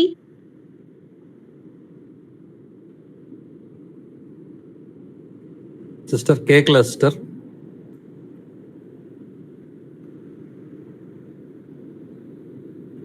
சிஸ்டர் கேட்கல. வேற யாராவது தொடர்ந்து வாசிக்கிறீங்களா? 15 இருந்து 23 வரைக்கும். இப்போதும் உமது ஜனத்தை பலத்த கையினால் எகிப்து தேசத்திலிருந்து புறப்பட பண்ணி இந்நாள் வரைக்கும் இருக்கிறபடி உமக்கு கீர்த்தியை உண்டாக்கின எங்கள் தேவனாகிய ஆண்டவரே, நாங்கள் பாவம் செய்து துன்மார்க்கராய் நடந்தோம். ஆண்டவரே, உம்முடைய சர்வ நீதியின்படியே உமது கோபமும் உமது உக்கிரமமும் உம்முடைய பரிசுத்த பர்வதமாகிய எருசலேம் என்னும் உம்முடைய நகரத்தை விட்டு திரும்பும்படி செய்யும். எங்கள் பாவங்களினாலும் எங்கள் பிதாக்களின் அக்கிரமங்களினாலும் எருசலேம் உம்முடைய ஜனமாகிய நாங்களும் எங்கள் சுற்றுப்புறத்தார் யாவருக்கும் நிந்தையானோம். இப்போதும் எங்கள் தேவனே, நீர் உமது அடியானுடைய விண்ணப்பத்தையும் அவனுடைய கெஞ்சுதலையும் கேட்டு பாழாய் கிடக்கிற உம்முடைய பரிசுத்த ஸ்தலத்தின் மேல் ஆண்டவரின் நிமித்தம் உமது முகத்தை பிரகாசிக்க பண்ணும். என் தேவனே, உம்முடைய செவியை சாய்த்து கேட்டருளும். உம்முடைய கண்களை திறந்து எங்கள் பாழிடங்களையும் உமது நாமம் தரிக்கப்பட்டிருக்கிற நகரத்தையும் பார்த்தருளும். நாங்கள் எங்கள் நீதிகளை அல்ல, உம்முடைய மிகுந்த இரக்கங்களையே நம்பி எங்கள் விண்ணப்பங்களை உமக்கு முன்பாக செலுத்துகிறோம். ஆண்டவரே கேளும், ஆண்டவரே மன்னியும், ஆண்டவரே கவனியும். என் தேவனே, உம்முடைய நிமித்தமாக அதை தாமதியாமல் செய்யும். உம்முடைய நகரத்துக்கும் உம்முடைய ஜனத்துக்கும் உம்முடைய நாமம் தரிக்கப்பட்டிருக்கிறது என்றேன். இப்படி நான் சொல்லி ஜெபம் பண்ணி என் பாவத்தையும் என் ஜனமாகிய இஸ்ரவேலின் பாவத்தையும் அறிக்கையிட்டு என் தேவனுடைய பரிசுத்த பர்வதத்துக்காக என் விண்ணப்பத்தை என் தேவனாகிய கர்த்தருக்கு முன்பாக செலுத்தி கொண்டிருந்தேன். அப்படி நான் ஜெபம் பண்ணி கொண்டிருக்கும் போதே முதலில் தரிசனத்திலே நான் கண்ட புருஷனாகிய காபிரியேல் வேகமாக பறந்து வந்து அந்திப்பள்ளியின் நேரமாகிய வேளையிலே என்னை தொட்டான். அவன் எனக்கு தெளிவுண்டாக்கி என்னோட பேசி, தானியேலே, உனக்கு அறிவை உணர்த்தும்படி இப்போது புறப்பட்டு வந்தேன். நீ மிகவும் பிரியமானவன். ஆதலால் நீ வேண்டிக் கொள்ள தொடங்கின போதே கட்டளை வெளிப்பட்டது. நான் அதை அறிவிக்க வந்தேன். இப்போதும் சொல்லுகிற வார்த்தையை நீ கவனித்து கேட்டு தரிசனத்தை அறிந்து கொள். ஆமென். ஆமென். இதுல இந்த பாவ அறிக்கையை நம்ம எல்லாருமே நல்லா கவனிச்சு கேட்கணும் பிரதர்ஸ் அண்ட் சிஸ்டர்ஸ். தானியேலுடைய 9வது அதிகாரத்தை நல்லாவே வீட்டுல படிச்சு பாருங்க. தானியேலுடைய ஜெபத்தையும் பாவ அறிக்கையும் நம்ம நல்லா கவனிச்சு பார்க்கணும். 3வது வசனத்தை பாருங்க. நான் உபவாசம் பண்ணினேன்னு சொல்றான். அதுக்கு முன்னாடி அவன் முதல்ல பைபிள் படிக்கிறான். நான் எரேமியா அவனுடைய தீர்க்க தரிசன புஸ்தகத்தை அவன் வாசிக்கிறான். முதல்ல பைபிள் படிச்சுட்டு ஜெபம் பண்ணின பிறகு அந்த ஜெபம் கர்த்தருக்கு பிரியமான ஜெபமா இருக்குது. பைபிள் படிக்காம நம்ம பேருக்கு ஜெபம் பண்ணோம்னா அது மாம்சத்தின்படியான ஜெபமா இருக்கும். தானியேல் செஞ்சது போல வேதத்தை வாசித்து விட்டு ஜெபிச்சோம்னு சொன்னாக்க கர்த்தருக்கு பிரியமுள்ள ஜெபம் செய்ய முடியும். 3வது வசனத்துல நான் உபவாசம் பண்ணி ரெட்டிலும் சாம்பலிலும் உட்கார்ந்து தேவனாகிய ஆண்டவரை ஜெபத்தினாலும் விண்ணப்பங்களினாலும் தேட என் முகத்தை அவருக்கு நேராக்கினேன்னு சொல்றான். 4வது வசனத்துல என் தேவனாகிய கர்த்தரை நோக்கி ஜெபம் பண்ணி பாவ அறிக்கை செய்து. தானியேல் பாவம் பண்ணதா எங்கேயாவது வாசிக்கிறீங்களா? தானியேல் புஸ்தகத்துல எங்கேயாவது கர்த்தர் தானியேல் பெரிய பாவம் பண்ணா அப்படின்ற மாதிரி எழுதுனதை எங்கேயாவது வாசிச்சிருக்கிறீங்களா? இல்ல. ஆனாலும் தானியேல் தெளிவாவே சொல்றான், நான் ஜெபம் பண்ணி பாவ அறிக்கை செய்தேன்னு சொல்றான். இந்த பாவ அறிக்கை செய்யும் பொழுது ஆண்டவரை எப்படி துதிக்கிறான்றதை பாருங்க. ஆண்டவரே, உம்மில் அன்பு கூர்ந்து உம்முடைய கற்பனைகளை கை கொள்ளுகிறவர்களுக்கு உடன்படிக்கையும் கிருபையும் காக்கிற மகத்துவம் பயங்கரமான தேவனன்னு சொல்லி கர்த்தருடைய மகத்துவங்களை பாடிட்டு நாங்கள் பாவம் செய்த நாங்கள்னு சொல்றான். தன்னுடைய பாவத்தை மட்டும் அவன் அறிக்கை செய்யல பிரதர்ஸ் அண்ட் சிஸ்டர்ஸ். தன்னுடைய நாட்டு ஜனங்களுடைய பாவங்களையும் அறிக்கை செய்கிறான். தன்னுடைய குடும்பத்தாருடைய பாவங்களுக்காகவும் தன்னுடைய நாட்டினுடைய பாவங்களையும் அறிக்கை செய்யறான். நீங்க செஞ்சிருக்கிறீங்களா? யோசிச்சு பாருங்க. உங்களுடைய குடும்பத்தாருடைய பாவங்களையாவது அட்லீஸ்ட் அறிக்கை பண்ணிருக்கிறீங்களா? ஆண்டவரே, என்னுடைய கணவருடைய பாவத்தை மன்னிச்சிருங்க, என் மனைவியினுடைய பாவத்தை மன்னிச்சிருங்க, என் பிள்ளைகளுடைய பாவத்தை மன்னிச்சிருங்க, எங்க அப்பா அம்மா பாவத்தை மன்னிச்சிருங்க, மூதாதையர்களுடைய பாவத்தை மன்னிச்சிருங்கன்னு சொல்லி இப்படி நம்ம தானியேலை போல என்னைக்காவது மற்றவர்களுடைய பாவங்களுக்காக மன்னிப்பு கேட்டிருக்கிறோமா? நாங்கள் பாவம் செய்து அக்கிரமக்காரராய் இருந்து துன்மார்க்கமாய் நடந்து கலகம் பண்ணி உம்முடைய கற்பனைகளையும் உடைய நியாயங்களையும் விட்டு அகன்று போனோம்னு சொல்றான், தன்னையும் சேர்த்துக்கிட்டு. தானியேல் எங்கேயாவது பாவம் செஞ்சதை பார்த்திருக்கிறீங்களா? தானியேல் அக்கிரமம் செஞ்சதை, துன்மார்க்கமாய் நடந்ததை, கலகம் பண்ணதை, கர்த்தருடைய கற்பனைகளை விட்டு அகன்று போனதை நம்ம வாசிச்சிருக்கிறோமா? இல்ல. பட் ஆனா நாங்கள்னு சொல்லி அந்த ஜனங்களோடு கூட தன்னையும் வந்துட்டு சேர்த்துக்கிறோம். அப்படின்னு சொன்னாக்க நம்முடைய குடும்பத்தாருக்காக ஜெபம் செய்ய வேண்டியது நம்முடைய கடமையா இருக்கிறது. நம்மளுடைய பிரதர்ஸ் சிஸ்டர்ஸ், ஆவிக்குரிய சகோதர சகோதரிகளுக்காக அவர்களுடைய பாவத்திற்கும் சேர்த்து ஜெபம் செய்ய வேண்டிய கடமை யாருக்கு இருக்குது? நமக்கு இருக்கிறது அப்படின்றத தெரிஞ்சுக்குங்க. உமது நாமத்தினாலே எங்கள் ராஜாக்களோடும் எங்கள் பிரபுக்களோடும் எங்கள் பிதாக்களோடும் தேசத்தினுடைய சகல ஜனங்களோடும் பேசின தீர்க்கதரிசிகளாகிய உம்முடைய ஊழியக்காரருக்கு செவி கொடாமற் போனோம். தானியேல் எங்கேயாவது செவி கொடாம போயிருக்கிறாரா? நிச்சயமா இல்ல. ஆனா தன்னுடைய நாட்டு ஜனங்களுடைய பாவங்களை வந்துட்டு அவர் வாய்மொழியாக அறிக்கை செய்கிறார் இல்லைங்களா? ஆண்டவரே நீதி உமக்கே உரியது. 7வது வசனத்துல ஆண்டவரே நீதி உமக்கே உரியது. கடைசி 3 வார்த்தை வெட்கம் எங்களுக்கே உரியது. நம்ம எனக்காவது சொல்லியிருக்கோம், ஆண்டவரே நீதியாதான் என்ன தண்டிச்சிருக்கிறீங்க ஆண்டவரே, என்னுடைய மூதாதையர்களுடைய என்னுடைய அப்பா அம்மாவையோ என்னுடைய வாழ்க்கையில நீங்க தண்டனையை கொடுத்தது நீதி அதம்பா கொடுத்துருக்கேன். ஏன்னா நான் வெட்கப்பட்டு நின்னது வந்துட்டு ஏன் பாவத்தினாலதான் அப்படின்ற வார்த்தைகளை நம்ம சொல்லி இருக்கிறோமா? ஆண்டவரே என்னை வெட்கப்பட்டு போக விடாதேயும் அப்படின்லாம் ஜெபம் பண்றோம். ஆண்டவரே நான் வெட்கப்பட்டது எனக்கு நல்லா வேணும் ஆண்டவரே, நீங்க கரெக்டா தான் பண்ணிருக்கிறீங்க அப்படின்னு தானியேல போல கர்த்தருடைய நீதிகளை வந்துட்டு எடுத்துரைத்திருக்கிறோமா? ஆண்டவரே நான் வெட்கப்பட்டது நீங்க கரெக்டா தான் என்ன வெட்கப்பட வச்சீங்க ஆண்டவரே, என்னுடைய பாவத்து நிமித்தமா நீர் நீதியாக என்ன வெட்கப்பட வச்சீங்கப்பா, நீதி உமக்கே உரியது, வெட்கம் எங்களுக்கே உரியதுன்னு சொல்லி தானியேல போல பேசினா தூதன் வந்து உங்களுக்கு தெளிவா வந்துட்டு உணர்த்துவோம். அடுத்து என்ன நடக்க போகுதுன்றத வந்துட்டு ஆவியானவரே உங்களோட பேசுகிறவரா இருப்பார். ஆண்டவரே உமக்கு விரோதமாக பாவம் செய்தபடியால் நாங்களும் எங்கள் ராஜாக்களும் எங்கள் பிரபுக்களும் எங்கள் பிதாக்களும் வெட்கத்துக்கு உரியவர்களானோம். ஆண்டவரே உமக்கு விரோதமா பாவம் செஞ்சிருக்கிறோம். நானும் என்னுடைய தகப்பனும் என்னுடைய தாயும் என்னுடைய சகோதர சகோதரிகளும் என்னுடைய பிள்ளைகளும் நாங்களாம் உமக்கு விரோதமா பாவம் செஞ்சிருக்கிறோம், எங்களை மன்னிச்சிருங்கப்பா. இல்ல எங்களோட கூட இருக்கிற ஆவிக்குரிய சகோதர சகோதரிகள் உமக்கு விரோதமா பாவம் செஞ்சிருக்கிறாங்க, உங்களை மன்னிச்சிருங்க ஆண்டவரேன்னு சொல்லி நம்ம மற்றவர்களுடைய பாவங்களுக்காக எனக்கையாவது திறப்பில்லை நின்று ஜெபம் செய்திருக்கிறோமா? தானியேல போல இப்படிதான் ஜெபிக்கிறவர்களா இருக்கணும். இதுக்கு பேர் தான் பாவ அறிக்கை. அவருக்கு விரோதமாக நாங்கள் கலகம் பண்ணி அவர் தீர்க்கதரிசிகளாகிய தம்முடைய ஊழியக்காரரை கொண்டு எங்களுக்கு முன்பாக வைத்த அவருடைய நியாய பிரமாணங்களின்படி நடக்கத்தக்கதாக நாங்கள் அவருடைய சத்தத்திற்கு செவி கொடாமற் போனோம்னு சொல்லி சொல்றோம். தானியேல் என்னைக்காவது தீர்க்கதரிசிகளுடைய சத்தத்திற்கு செவி கொடாம போயிருக்கிறானா? இல்ல. அவங்கள்ட்ட இப்படிப்பட்ட பாவங்கள் அதிகமா இல்லாட்டியும் தன்னுடைய மூதாதையர்களுடைய பாவங்களை, தன்னுடைய சகோதர சகோதரிகளுடைய பாவங்களை தன்னுடைய பாவமா பாதித்து தான் வந்துட்டு கர்த்தர்ட்ட வந்துட்டு மன்னிப்பு கேட்கிறான். அவன் இந்த அளவுக்கு பாவ அறிக்கை செய்ததுனால காபிரியல் தூதனை வந்துட்டு கர்த்தரை அனுப்பிவிட்டு நடக்க போகிற பெரிய தீர்க்க தரிசனங்களை கர்த்தர் வெளிப்படுத்தி இருக்கிறார். நம்முடைய பாவ அறிக்கையும் எப்படி இருக்கணும்? இப்படிதான் இருக்கணும் பிரதர்ஸ் அண்ட் சிஸ்டர்ஸ். 10வது வசனத்தை பாருங்க. ஆனாலும் எங்கள் தேவனாகிய ஆண்டவரிடத்தில் இரக்கங்களும் மன்னிப்புகளும் உண்டுன்னு சொல்லி கர்த்தருடைய வந்துட்டு இரக்க குணத்தை வந்துட்டு அவனால புரிஞ்சு வச்சிருக்கிறான். 11வது வசனத்துல இஸ்ரவேல் எல்லாரும் உமது நியாய பிரமாணத்தை மீறி உமது சத்தத்துக்கு செவி கொடாமல் விலகி போனார்கள், அவருக்கு விரோதமாக பாவம் செய்தோம்.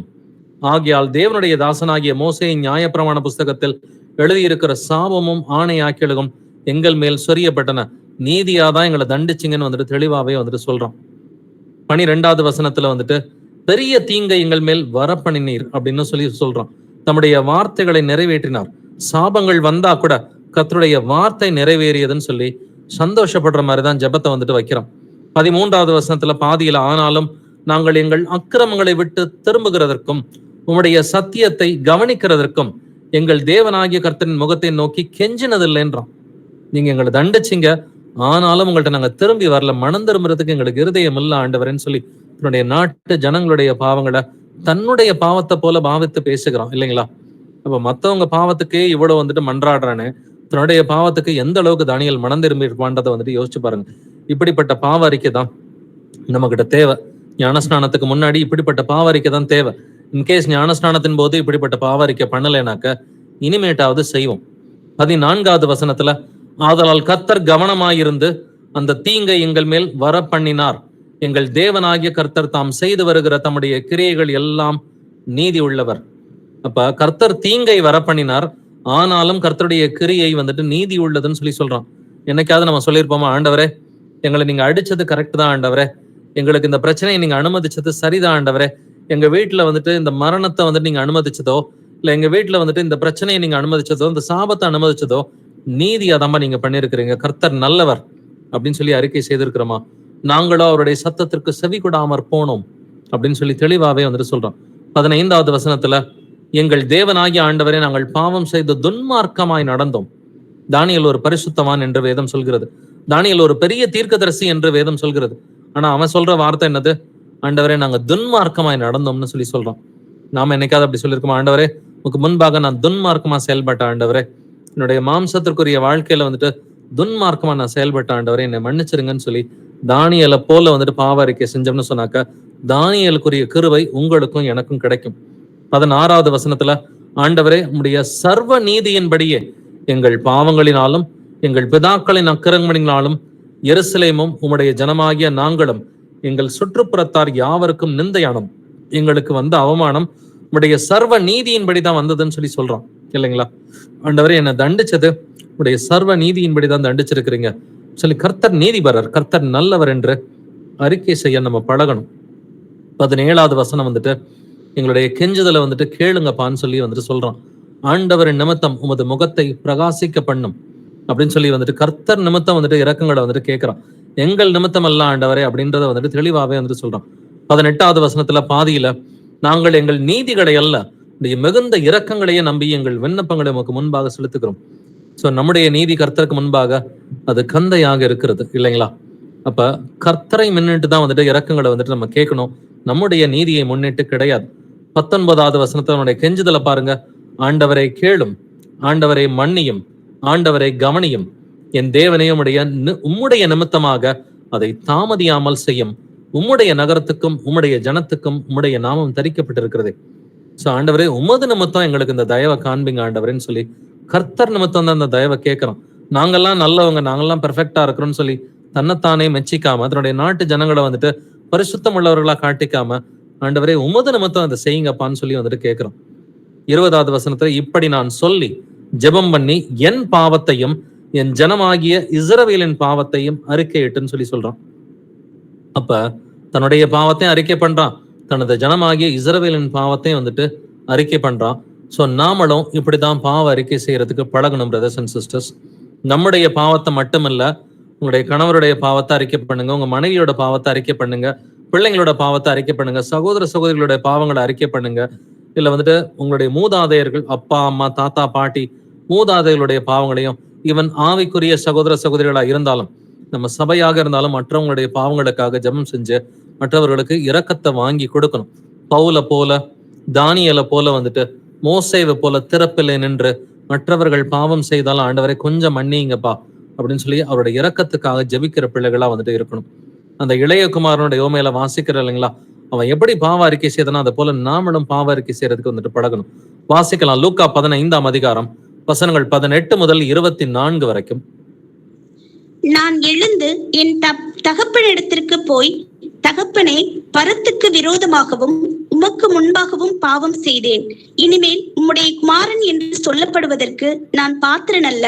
உம்முடைய கூலிக்காரரில் ஒருவனாக என்னை வைத்துக் கொள்ளும் என்பேன் என்று சொல்லி எழுந்து புறப்பட்டு தன் தகப்பனிடத்தில் வந்தான். அவன் தூரத்தில் வரும்போதே அவனுடைய தகப்பன் அவனை கண்டு மனதுருகி ஓடி அவன் கழுத்தை கட்டிக்கொண்டு அவனை முத்தம் செய்தான். குமாரன் தகப்பனை நோக்கி, தகப்பனே, பரத்துக்கு விரோதமாகவும் உமக்கு முன்பாகவும் பாவம் செய்தேன். இனிமேல் உம்முடைய குமாரன் என்று சொல்லப்படுவதற்கு நான் பாத்திரன் அல்ல என்று சொன்னான். அப்பொழுது தகப்பன் தன் ஊழியக்காரரை நோக்கி, நீங்கள் உயர்ந்த வஸ்திரத்தை கொண்டு வந்து இவனுக்கு உடுத்தி இவன் கைக்கு மோதிரத்தையும் கால்களுக்கு பாதரட்சியையும் போடுங்கள். கொழுத்த கன்றை கொண்டு வந்து அடியுங்கள். நாம் புசித்து சந்தோஷமாயிருப்போம். என் குமாரனாகிய இவன் மரித்தான், திரும்பவும் உயிர்த்தான், காணாமற் போனான், திரும்பவும் காணப்பட்டான் என்றான். அப்படியே அவர்கள் சந்தோஷப்பட தொடங்கினார்கள். ஆமென். ஆமென். இந்த இளைய குமாரனுக்குரிய ஓமையில வந்துட்டு அந்த இளைய குமாரன் தவறுகள்லாம் செய்யறான். செய்த பிறகு வந்துட்டு அவன் மனம் திரும்பி என்ன சொல்றான்? நான் எழுந்து என் தகப்பனிடத்திற்கு போய், தகப்பனே, பரத்துக்கு விரோதமாகவும் உமக்கு முன்பாகவும் பாவம் செய்தேன்னு சொல்லி தன்னுடைய பாவங்களை வந்துட்டு அறிக்கை செய்வேன்னு சொல்லி சொன்னது மட்டும் இல்லாம நேரா வந்துட்டு கிளம்பியும் வந்துட்டு போறான். எழுந்து புறப்பட்டு தன் தகப்பனிடத்தில் வந்தான். அந்த தகப்பன் வந்துட்டு தூரத்தில் வரும் பொழுதே வந்துட்டு அந்த தகப்பன் என்ன செய்யறாரு? அவனுடைய தகப்பன் அவனை கண்டு மனதுருகி ஓடி ஸோ கண்டுன்றது முதல்ல தகப்பன் பார்க்கிறார், ரெண்டாவது என்ன பண்றாரு, பார்த்த பிறகு மனது உருகிறார், மூன்றாவது தகப்பன் ஓடி வரார், நான்காவது முத்தம் செய்கிறார் என்று எழுதியிருக்கிறது இல்லைங்களா? ஸோ அந்த இளையகுமாரனோட வேலை திரும்பி போறது மட்டும்தான். அவன் வாயை திறக்கிறதுக்கு முன்னாடியே தகப்பன் வந்துட்டு என்ன பண்ணிட்டாரு, அவனை கண்டு மனதுருகி ஓடி முத்தம் செய்தார் என்று எழுதியிருக்கிறது.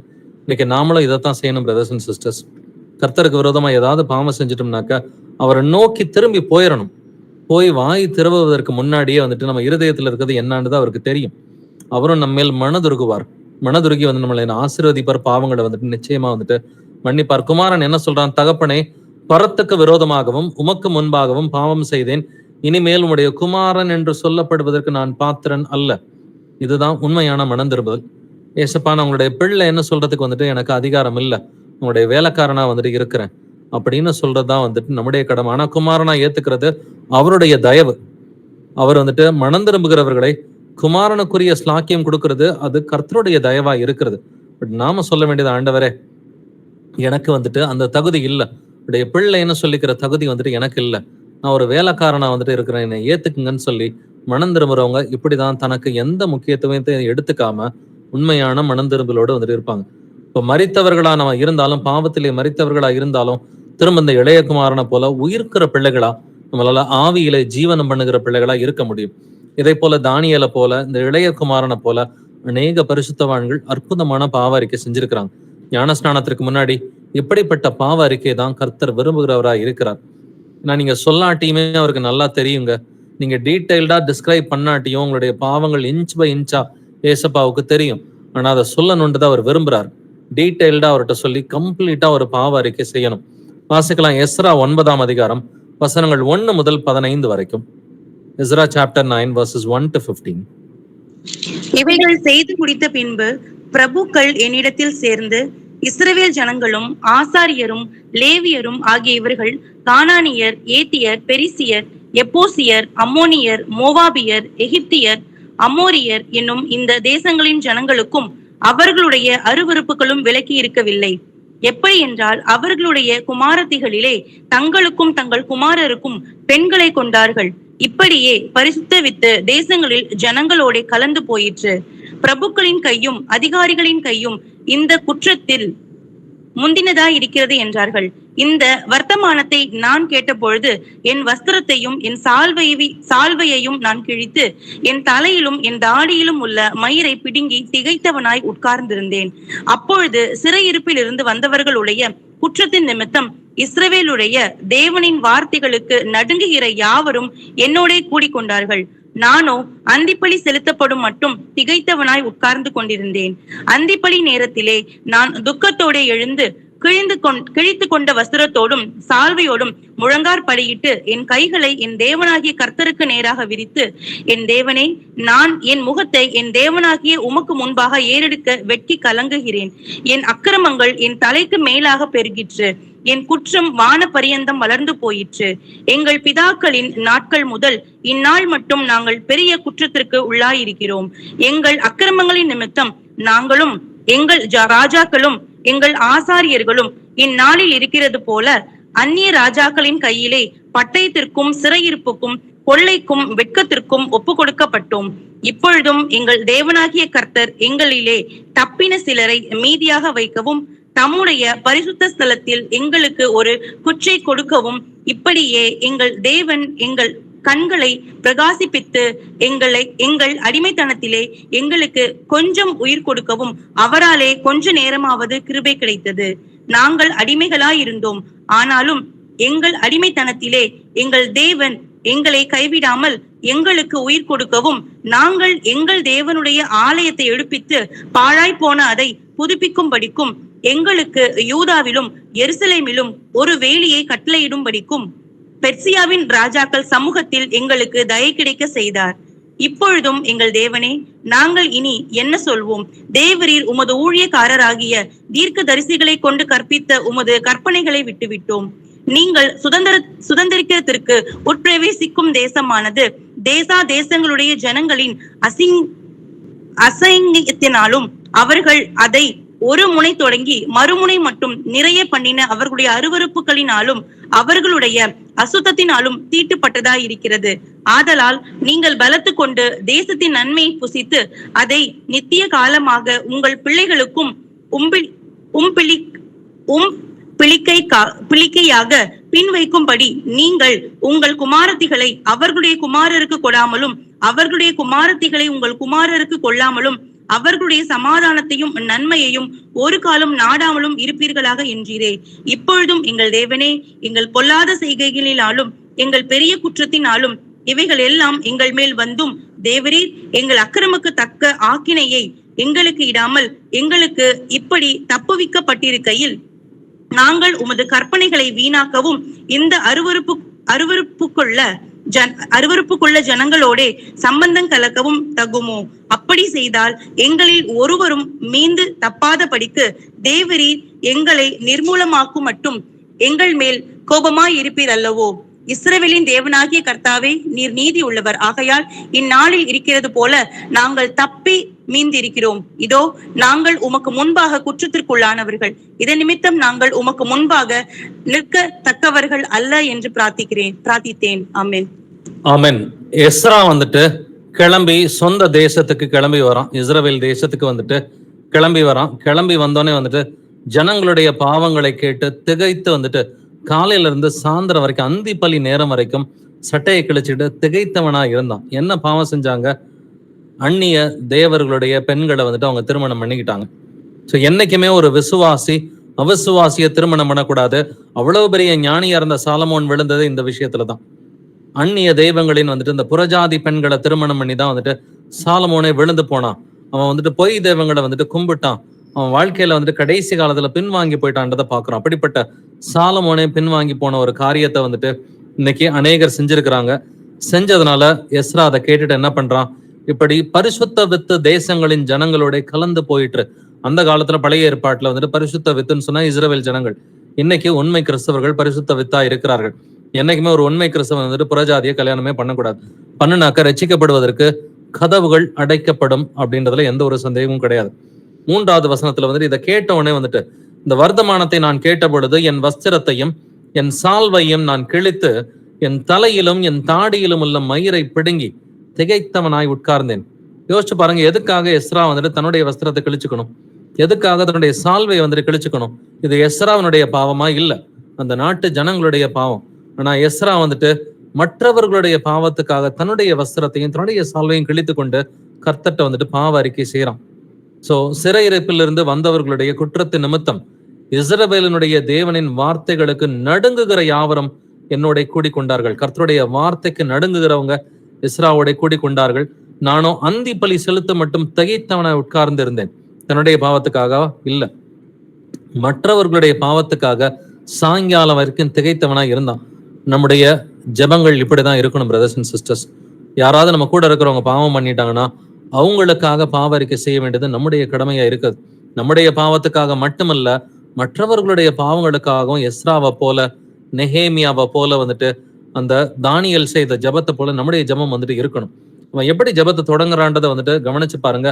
அந்தி பலி நேரத்திலே முழங்கார் படியிட்டு என் கைகளை என் தேவனாகிய கர்த்தருக்கு நேராக விரித்து, 6வது வசனம் சொல்கிறது, என் தேவனே, நான் என் முகத்தை என் தேவனாகிய உமக்கு முன்பாக ஏறெடுக்க வெட்கி கலங்குகிறேன்னு சொல்றான். சோ அவருக்கு நேரா கையை விரிக்கிறான். நான் முகத்தை பார்க்கறதுக்கு எனக்கு வெட்கமா இருக்குதுன்னு சொல்றான். எங்கள் அக்கிரமங்கள் எங்கள் தலைக்கு மேலாக பெருகிற்று, எங்கள் குற்றம் வானப்பரியந்தம் வளர்ந்து போயிற்று. எஸ்ரா பாவம் பண்ணதா பைபிள்ல நீங்க வாசிக்க முடியாதுங்க. பெரிய பாவம் எஸ்ரா செய்ததா பைபிள்ல எங்கேயுமே பெருசா ரெஜிஸ்டர் ஆகல. பட் ஆனாலும் வந்துட்டு எங்களுடைய அக்கிரமம்னு சொல்லி நாட்டு ஜனங்களுடைய பாவங்களை தன்னுடைய அக்கிரமம் பாவித்து வந்துட்டு பேசுறான். இதுதான் சகோதர அன்பா இருக்கிறது பிரதர்ஸ் அண்ட் சிஸ்டர்ஸ். இதுதான் சகோதர அன்பா இருக்கிறது. மற்றவர்களுடைய பாவங்களை, உங்க குடும்பத்துல யாராவது பெரிய பாவம் பண்றாங்களா, அவங்களுடைய பாவங்களுக்காக நீங்க மனந்திரும்பி ஜெபம் பண்ணுங்க. இதை செஞ்சீங்கன்னா ஆண்டவர் அவங்களுக்கு இரக்கம் பாராட்டுவார். அவங்களுக்கு மனந்திரும்புதலுக்கு வந்துட்டு வாசல்களை திறந்து விடுவார். நான் தானியலுடைய ஜபத்தையும் கேட்டுட்டு எஸ்ராவுடைய ஜபத்தையும் நெஹேமியாவோட ஜபத்தை கேட்டு கர்த்தர் அவர்களுடைய சிறையிருப்பையை திருப்பினார். இந்த நாட்டு ஜனங்களுடைய சிறையிருப்பையை வந்துட்டு இவர்கள் 2-3 சாட்சிகளா இருந்து ஜெபம் பண்றாங்க. நாட்டு மக்களுடைய சிறையிருப்பை வந்துட்டு கர்த்தர் வந்துட்டு திருப்புகிறவரா இருக்கிறார். நாங்கள் பெரிய குற்றத்துக்கு உள்ளாய் இருக்கிறோம்னு சொல்லி 7வது வசனத்துல எஸ்ரா வந்துட்டு பேசுறான். 8வது வசனத்துல, எங்கள் அடிமைத்தனத்திலே எங்களுக்கு கொஞ்சம் உயிர் கொடுத்தீர், எங்களை திரும்பி வர வச்சீங்க, கொஞ்சம் எங்களுக்கு உயிர் கொடுத்தீர்னு சொல்லி கர்த்தருடைய இரக்கங்களை வந்துட்டு மேன்மை பாராட்டுறான். 10வது வசனத்துல, தேவரீர் உமது ஊழியக்காரராகிய தீர்க்கதரிசிகளை கொண்டு கற்பித்த உமது கற்பனைகளை விட்டு விட்டோம். எஸ்ரா கற்பனைகளை விட்டு விட்டான்னு சொல்லி நீங்க வாசிக்க முடியுமா? எஸ்ரா தான் எல்லாருக்குமே கற்பனைகளை கற்பித்தது, மற்றவங்களுக்கு சொல்லி கொடுத்ததே எஸ்ரா தான். ஆனா கற்பனைகளை விட்டு விட்டோம்னு வந்துட்டு மற்றவர்களுடைய பாவங்களுக்காக இவன் மனம் திரும்பி வந்துட்டு ஜெபம் செய்கிறவனா இருக்கிறான். நீங்கள் உங்கள் குமாரத்தைகளை அவர்களுடைய குமாரருக்கு கொடாமலும் அவர்களுடைய குமாரத்தைகளை உங்கள் குமாரருக்கு கொள்ளாமலும் அவர்களுடைய சமாதானத்தையும் நன்மையும் ஒரு காலம் நாடாமலும் இருப்பீர்களாக. சோ கலப்பு திருமணம் செய்யக்கூடாதுன்னு சொல்லி கர்த்தர் சொல்லி இருக்கிறார். புறஜாதிகள் வீட்டுல பெண்ணோ பையனையோ வந்துட்டு மாப்பிள்ளையவோ எடுக்கக்கூடாது. இது கர்த்தர் அன்னைக்கு மட்டும் இல்ல, இன்னைக்குமே சொல்ற நியதிதான். விசுவாசிக்கும் அவிசுவாசிக்கும் பங்கு ஏதுன்னு சொல்லி இருக்கிறார். சோ உண்மை கிறிஸ்தவர்களுக்கும் வந்துட்டு கள்ள கிறிஸ்தவர்களுக்கும் எந்த சம்பந்தமும் கிடையாது. உண்மை கிறிஸ்தவர்களுக்கும் புறஜாதிகளுக்கும் எந்த சம்பந்தமும் கிடையாது. நம்ம அவங்களோட பேசலாம், அவங்களுக்கு சுவிசேஷம் அறிவிக்கலாம். ஆனா திருமணம் பண்றது ஒரு விசுவாசி இன்னொரு விசுவாசியை தான் திருமணம் பண்ணணும். அதை மீறி செஞ்சாக்க ரட்சிக்கப்படுவதற்கான கதவுகள் அடைக்கப்படும், பெரிய போராட்டத்துல போய் மாட்டிக்குவாங்க. கர்த்தருடைய பெரிதான கிருபை இருந்தாக்க உங்க மனம் திரும்பி வரதுக்கு வாய்ப்பு இருக்கு. அப்படி இல்லைனாக்க இந்த திருமண காரியமே அவர்களுக்கு பெரிய கண்ணியை போல அமையும். 13வது வசனத்துல, தேவரீர் எங்கள் அக்கிரமத்துக்கு தக்க ஆக்கினையை எங்களுக்கு இடாமல் எங்களை எப்படி தப்ப விட்டிருக்கையில், எங்களுடைய பாவங்களுக்கு ஏற்ப எங்களை தண்டிக்காம எங்களை மட்டாய் தண்டிச்சிருக்கிறீங்க ஆண்டவரே, அதுக்கும் நன்றி சொல்றான். கர்த்தருடைய இரக்கங்களை வந்துட்டு எந்த அளவுக்கு வந்துட்டு அவனுடைய ஜெபத்துல எடுத்துரைக்கிறான்றதை பாருங்க.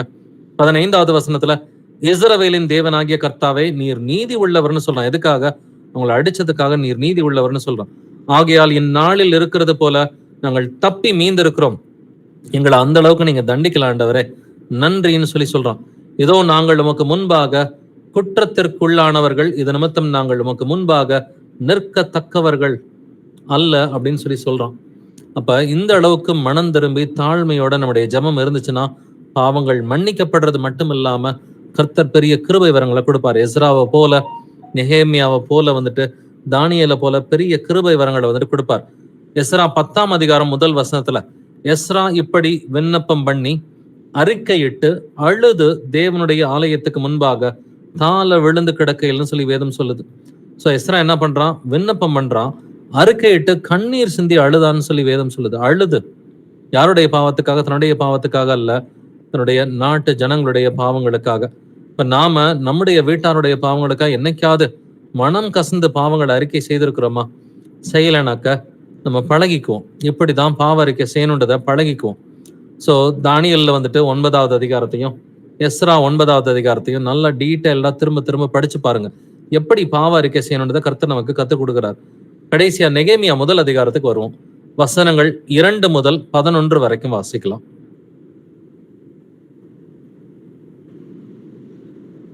என் சகோதரரில் ஒருவனாகிய அனனியாவும் ஆனானியும் வேறே சில மனுஷரும் யூதாவில் இருந்து வந்தார்கள்.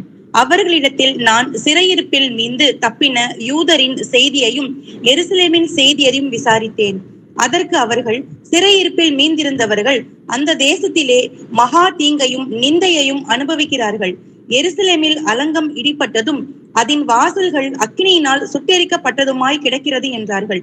இந்த வார்த்தைகளை கேட்டபொழுது நான் உட்கார்ந்து அழுது சில நாளாக துக்கித்து உபவாசித்து மன்றாடி பரலோகத்தின் தேவனை நோக்கி, பரலோகத்தின் தேவனாகிய கர்த்தாவே, உம்மில் அன்பு கூர்ந்து உம்முடைய கற்பனைகளை கை கொள்ளுகிறவர்களுக்கு உடன்படிக்கையும் கிருபையும் காக்கிற மகத்துவமும் பயங்கரமுமான தேவனே, உமது அடியாராகிய இஸ்ரவேல் புத்திரருக்காக இன்று இரவும் பகலும் உமக்கு முன்பாக மன்றாடி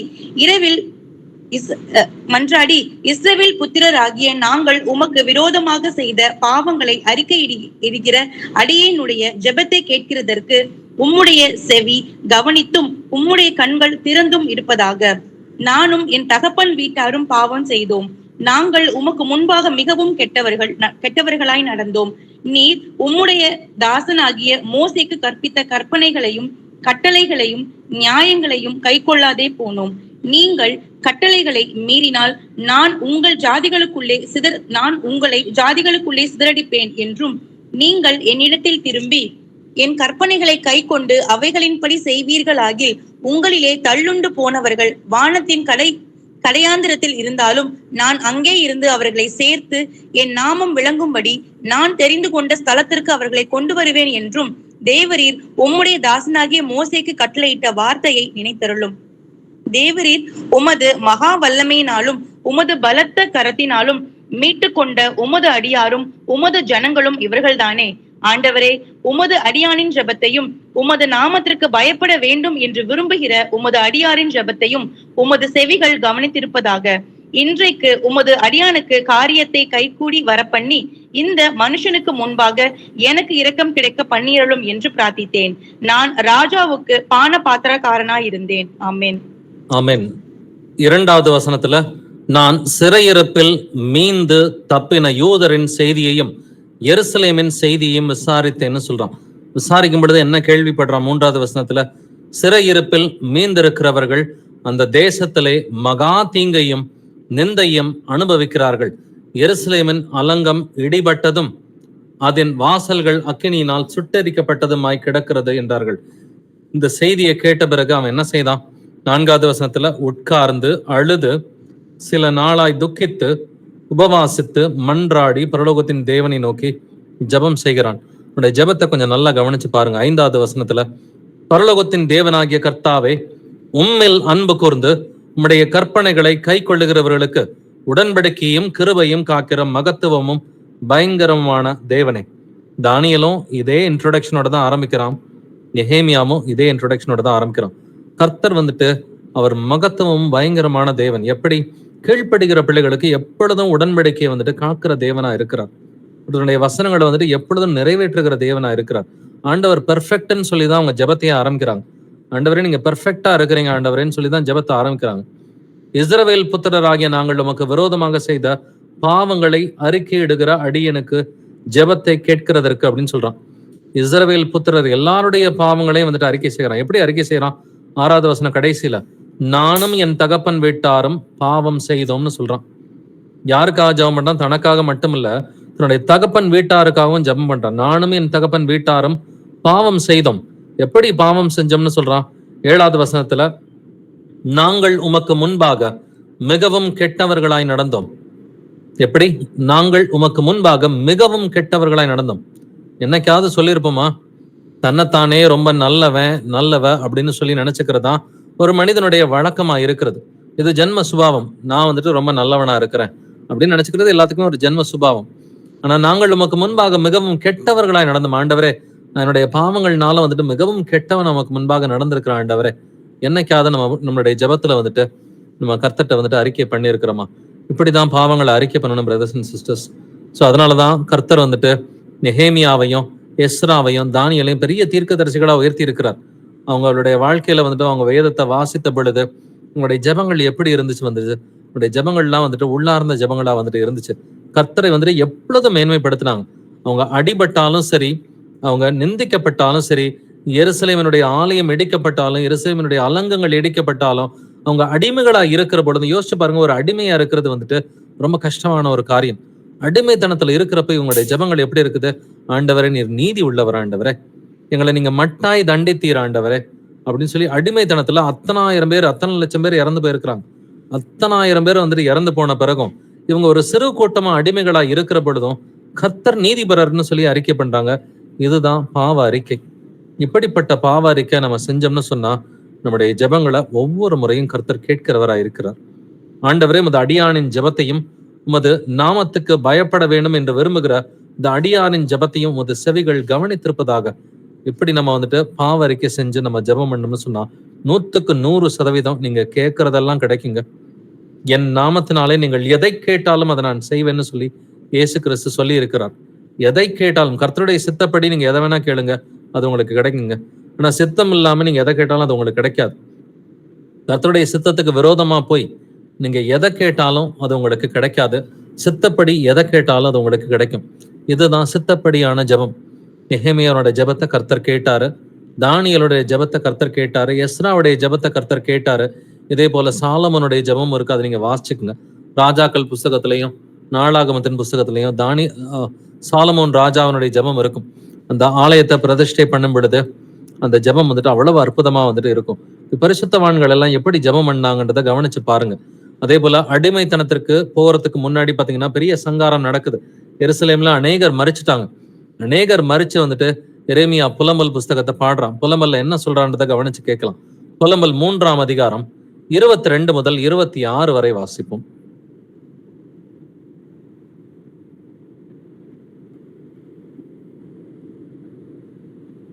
நாம் நிர்மூலமாகாதிருக்கிறது கர்த்தருடைய கிருபையே, அவருடைய இரக்கங்களுக்கு முடிவில்லை. அவைகள் காலைதோறும் புதியவைகள், உமது உண்மை பெரிதாயிருக்கிறது. கர்த்தர் என் பங்கு என்று என் ஆத்துமா சொல்லும். ஆகையால் அவரிடத்தில் நம்பிக்கை கொண்டிருப்பேன். தமக்கு காத்திருக்கிறவர்களுக்கும் தம்மை தேடுகிற ஆத்துமாவுக்கும் கர்த்தர் நல்லவர். கர்த்தருடைய ரட்சிப்புக்கு நம்பிக்கையோடு காத்திருக்கிறது நல்லது. ஆமென். ஆமென். அநேகர் சங்காரமான பிறகு, அநேகர் மரித்த பிறகு எரேமியா பாடின புலம்பல் தான் இப்ப நம்ம வாசிக்க கேட்டது. நாம் நிர்மூலமாகாதிருக்கிறது கர்த்தருடைய கிருபையே, அவருடைய இரக்கங்களுக்கு முடிவில்லைன்னு எப்ப சொல்றான்? அநேகர் மரித்த பிறகு வந்துட்டு சொல்றான். இதுதான் விசுவாசம். அவைகள் காலைதோறும் புதியவைகள், இது உண்மை பெரிதாய் இருக்கிறது. கர்த்தர் என் பங்குன்னு சொல்லி அநேகர் வந்துட்டு சங்காரமான பிறகு வந்துட்டு சொல்றான். தமக்கு காத்திருக்கிறவர்களுக்கும் தம்மை தேடுகிற ஆத்மாவுக்கும் கர்த்தர் நல்லவர். கர்த்தர் நல்லவர்னு அவன் எப்ப அறிக்கை பண்றான்? அநேகர் மரித்த பிறகு கர்த்தர் நல்லவர்னு அறிக்கை பண்றான். நாம கொரோனா டைம்ல அறிக்கை பண்ணோமா கர்த்தர் நல்லவர்னு? நம்மை நாமே நிதானிக்கிறவர்களா இருப்போம். அநேகர் மரித்தாலும் கர்த்தர் நல்லவர் தான். அநேகர் பாவத்து நிமித்தம் தண்டிக்கப்பட்டாலும் கர்த்தர் நல்லவர் தான். கொரோனால 1 கோடி பேர் மரித்தாலும் கர்த்தர் நல்லவர் தான். அடுத்து வரப்போற உலக போர்ல வந்துட்டு உலகத்துல பாதி பேர் மரித்தாலும் கர்த்தர் நல்லவராக இருக்கிறார். 1ஆம் உலக போர்ல மரிச்சிருக்கிறாங்க, 2ஆம் உலக போர்ல மரிச்சிருக்கிறாங்க. அதுக்கு முன்னாடி பிரெஞ்சு ரெவல்யூஷன்ல அநேகம் 1000 பேர், கோடி பேர் மரிச்சிருக்கிறாங்க. ஆனாலும் கர்த்தர் நல்லவராய் நீதிபரராய் இருக்கிறார். கர்த்தருடைய ரட்சிப்புக்கு நம்பிக்கையோடு காத்திருக்கிறது நல்லதுன்னு சொல்லி அவ்வளவு பேருடைய மரணத்தை பார்த்த எரேமியா சொல்ற வார்த்தைகளை கவனிச்சு கேட்போம். இதுதான் விசுவாசத்திற்குரிய ஜபமாய் இருக்கிறது. இப்படிதான் வந்துட்டு நம்ம கர்த்தருக்கு சித்தமானபடி ஜபம் செய்யணும். கர்த்தருக்கு சித்தமானபடி ஜபம் செய்யணும்னா நம்மை வழிநடத்தக்கூடியவர் யார்? ஆவியானவர் மட்டும்தான் நம்மை வழிநடத்த முடியும். ஆவியானவர் இல்லாம ஜெபம் பண்ண முடியாது.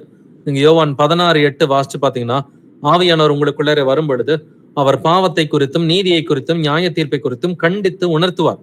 இப்ப பாவ அறிக்கை செய்யும் பொழுது ஆவியானவர்கிட்ட கேளுங்க, ஆவியானவரை எனக்கு கண்டிச்சு உணர்த்துங்கப்பா, என்னுடைய பாவத்தை எனக்கு சொல்லிக் கொடுங்கப்பா, நான் நல்லா அறிக்கை பண்ற முடியும், கிருபையோடு அறிக்கை பண்றதுக்கு நான் வழி நடத்துங்கப்பான்னு சொல்லி கேட்டு பாருங்க. நான் ரோமர் 8ஆம் அதிகாரம் 26-27 வசனத்துல, அந்தபடியே ஆவியானவரும் நமது பலவீனங்களில் நமக்கு உதவி செய்கிறார். நாம் ஏற்றபடி வேண்டிக் கொள்ள வேண்டியது இன்னதென்று அறியாமல் இருக்கிறபடியால் ஆவியானவர் தாமே வாக்கு கடங்காத பெருமூச்சுகளோடு நமக்காக வேண்டுதல் செய்கிறார். யாருங்க வேண்டுதல் செய்யறா? ஆவியானவரே வேண்டுதல் செய்வார். நீங்க கரெக்டா என்ன ஜெபிக்கணுன்றது உங்களுக்கு தெரியாதுன்னு சொல்லி வேதம் சொல்லுது. நாம் ஏற்றபடி வேண்டிக் கொள்ள வேண்டியது இன்னதென்று அறியாமல் இருக்கிறபடியால்.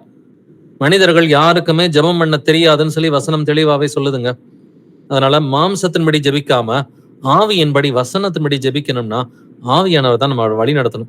ஜெபம் பண்றதுக்கு ஸ்டார்ட் பண்ணும் பொழுதே சொல்லிருங்க, ஏசப்பா எனக்கு ஜெபம் பண்ண தெரியாது, நீங்க சொன்ன இந்த வசனத்தின்படி ரோமர் 8:26 படி எனக்கு ஜெபிக்கவே தெரியாது, பரிசுத்த ஆவியானவர் நீங்க என்ன ஜெபிக்கிறதுக்கு சொல்லி கொடுங்க.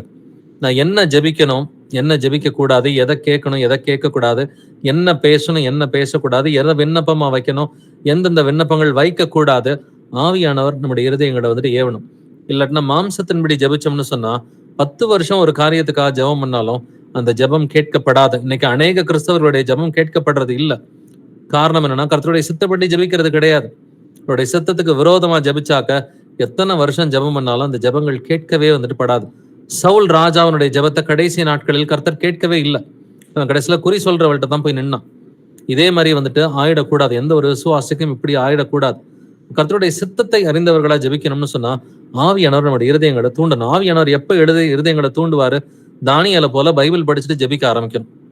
தானியேலை போல பைபிள் படிச்சுட்டு ஜெபிக்க ஆரம்பிச்சாக்க ஆவியானவர் வசனத்தின்படி ஜெபிக்கிறதுக்கு நம்முடைய இருதயங்களை தூண்டுவார். எது கர்த்தருக்கு பிடிக்கும், எது கர்த்தருக்கு பிடிக்காது அப்படின்றத ஆவியானவர் உணர்த்தி சரியான ஜெபங்களை செய்யறதுக்கு நம்மை தூண்டுகிறவரா இருக்கிறார். ஆகவே ஞானஸ்நானத்துக்கு முன்னாடி அவசியமானது மனம் திரும்புதல் அப்படின்றத நம்ம நல்லா புரிஞ்சுக்கணும்.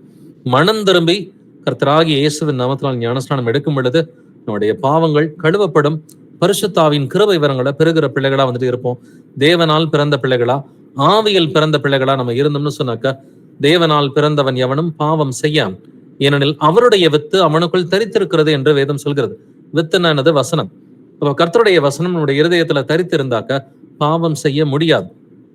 சத்திய வசனத்தினாலே நம்மை ஜனிப்பித்தார் என்று வேதம் சொல்கிறது. யாக்கோபு 1:18 நீங்க வாசிச்சு பாத்தீங்கன்னா, சத்திய வசனத்தினால் நம்மை ஆவிக்குள்ளாக ஜனிப்புகிற தேவனா இருக்கிறார். இப்ப வசனங்களை கொண்டுதான் நம்ம மீண்டும் பிறக்கிறோமே ஒழிய வேற எந்த காரியத்திலையும் கிடையவே கிடையாது. நம்ம மறுபடியும் பிறக்கிறது born again எக்ஸ்பீரியன்ஸ் நம்ம சொல்றோம். மறுபடியும் பிறக்கிறது வசனத்தினாலதான், ஆவியில பிறக்கிறோம். வசனத்தினால்தான் மறுபடியும் பிறக்கிறோம். அதனாலதான் யாக்கோபு 1:18 அவர் சித்தம் கொண்டு தம்முடைய சிருஷ்டிகளில் நாம் முதற் பலன்கள் ஆவதற்கு நம்மை சத்திய வசனத்தினாலே ஜனிப்பித்தார் என்று சொல்கிறது. அப்ப ஜலத்துல பிறந்தா மட்டும் பத்தாது, ஆவியில பிறக்கணும். அதுக்கு வந்துட்டு சத்திய வசனத்துல நம்ம பிறக்கணும். அவருடைய வசனம் நம்முடைய இருதயத்துல வந்துட்டு நம்ம பச்சை மரத்துல ஆணி அடிச்சது போல எழுதி இருக்கணும். சோ இருதயத்தில் சுத்தமுள்ளவர்களா வந்துட்டு இருக்கணும். அவர்கள் மட்டுமே தேவனை தரிசிக்கிற பிள்ளைகளா வந்துட்டு இருப்பாங்க. பரிசுத்தமுள்ள பிள்ளைகளா இருக்கணும்னு சொன்னா முதலாவது ஞானஸ்நானத்திலே பாவங்கள் கழுவப்படணும். அதற்கு இந்த பாவ அறிக்கை வந்துட்டு ரொம்ப அடிப்படையான ஒரு விஷயமா இருக்கிறது. விசுவாசத்தோட இயேசு கிறிஸ்துவின் நாமத்தின் மேல உள்ள விசுவாசத்தோட இருந்தோம்னு சொன்னாக்க அவருடைய பிள்ளைகளாகும்படி அதிகாரம் கொடுக்கிறேன்னு சொல்லி யோவான் 1:12 கர்த்தர் பேசி இருக்கிறார். ஸோ அதனாலதான் இயேசு கிறிஸ்து முதலாவது பிரசங்கத்தை தொடங்கின பொழுது என்ன சொல்றாரு? மனம் திரும்புங்கள், பரலோக ராஜ்யம் சமீபத்திருக்கிறதுன்னு சொல்லி சொல்றாரு. என் நாமம் தரிக்கப்பட்ட என்னுடைய ஜனங்களா இருந்தாலும் அவங்க பாவம் செஞ்சுட்டாக்க தங்கள் பொல்லாத வழிகளை விட்டு அவர்கள் மனம் திரும்பினால் அவர்களுக்கு சேமத்தை கொடுப்பேன்னு சொல்றார். நொறுங்கொண்டு பணிந்த ஆவி உள்ளவர்களிடத்தில் வாசம் பண்ணுகிறேன்னு கர்த்தர் சொல்றார். சிறுமைப்பட்டு ஆவியில் நொறுங்கொண்டு என் வசனத்திற்கு நடுங்குகிறவனையை நோக்கி பார்ப்பேன்னு இயேசு கிறிஸ்து பேசி இருக்கிறார். நொறுங்குண்ட இருதயம் உள்ளவர்களுக்கு கர்த்தர் சமீபமாயிருக்கிறார் என்று வேதம் சொல்கிறது. தேவனுக்கு ஏற்கும் பலிகள் நொறுங்குண்ட ஆவிதான்னு சொல்லி வசனம் சொல்கிறது. தேவனே நொறுங்குண்டதும் நறுங்குண்டதுமான இருதயத்தை நீர் புறக்கணிக்க மாட்டீர் என்று வேதத்தில் எழுதி இருக்கிறது. தன் பாவங்களை மறைக்கிறவன் வாழ்வடைய மாட்டான், அவைகளை அறிக்கை செய்து விட்டு விடுகிறவனோ இரக்கம் பெறுவான் என்று எழுதியிருக்கிறது. சோ நம்முடைய பாவங்களை நாம் அறிக்கையிட்டால் பாவங்களை நமக்கு மன்னித்து எல்லா நியாயத்தையும் நீக்கி நம்மை சுத்திகரிப்பதற்கு அவர் உண்மையும் நீதியும் உள்ளவரா இருக்கிறார். நான் அறிக்கையிட்டால் அப்படின்ற ஒரு கேவியட் இருக்குது. அறிக்கை செஞ்சா ஒரு கண்டிஷன் இருக்குது. அறிக்கை செஞ்சாதான் நம்முடைய பாவங்கள் மன்னிக்கப்படும். சோ தாவீது சொல்றது போல, நான் என் அக்கிரமத்தை மறைக்காமல் என் பாவத்தை உமக்கு அறிவித்தேன், அப்பொழுது தேவரை என் பாவத்தின் தோஷத்தை மன்னித்தீர். சோ நம்ம அறிவிக்கும் பொழுது அது மன்னிக்கப்படுகிறது. நீங்கள் சொஸ்தமாகும்படிக்கு உங்கள் குற்றங்களை ஒருவருக்கொருவர் அறிக்கை செய்யணும்னு சொல்லி வேதம் சொல்கிறது. யோவான் ஸ்நான ஞானஸ்நானம் பெறும் பொழுது தங்கள் பாவங்களை அறிக்கையிட்டு யோர்தான் நதியில் அவனால் ஞானஸ்நானம் பெற்றார்கள். சோ பாவ அறிக்கை செய்யறது ரொம்ப அடிப்படையா இருக்கு. தானியேல் போன்ற பரிசுத்தவான்கள் என்ன சொல்றாங்க? என் தேவனாகிய கர்த்தரை நோக்கி ஜெபம் பண்ணி பாவ அறிக்கை செய்துன்னு சொல்லி அவன் சொல்றான். இப்படி நான் சொல்லி ஜெபம் பண்ணி என் பாவத்தையும் என் ஜனமாகிய இஸ்ரவேலின் பாவத்தையும் அறிக்கையிட்டு, சோ தானியேலை போல வந்துட்டு மற்றவர்களுடைய பாவங்களையும் நம்முடைய பாவங்களையும் கர்த்தர்ட்ட வந்துட்டு அறிக்கை எடுக்கிற பிள்ளைகளா வந்துட்டு இருக்கணும். இந்த இளைய குமாரனை போல மனம் திரும்புகிற பிள்ளைகளா இருக்கணும். எரேமியாவை போல வந்துட்டு அநேகர் தன்னுடைய ஜனங்கள் மரித்தாலும் வந்துட்டு நாம் நிர்மூலம் ஆகாதிருக்கிறது கர்த்தருடைய கிருபையே என்று அறிக்கை செய்கிற பிள்ளைகளா வந்துட்டு இருக்கணும். தமக்கு காத்திருக்கிறவர்களுக்கு, தம்மை தேடுகிற ஆத்மாவுக்கும் கர்த்தர் நல்லவர் என்று எப்பொழுதும் அறிக்கை செய்கிற பிள்ளைகளா இருக்கணும். நம்முடைய குடும்பத்திலேயே பிரச்சனைகள் இருந்தாலும், நம்ம வாழ்க்கையில சாபம் இருந்தாலும், பெரிய வந்துட்டு பிரச்சனைகள்ல மாட்டிக்கிட்டாலும் கர்த்தர் நல்லவர், கர்த்தர் நீதிபரர் என்று அறிக்கை செய்கிற பிள்ளைகளா வந்துட்டு இருந்தோம்னு சொன்னா கர்த்தர் நம்மை நிச்சயமா விடுவிப்பார்.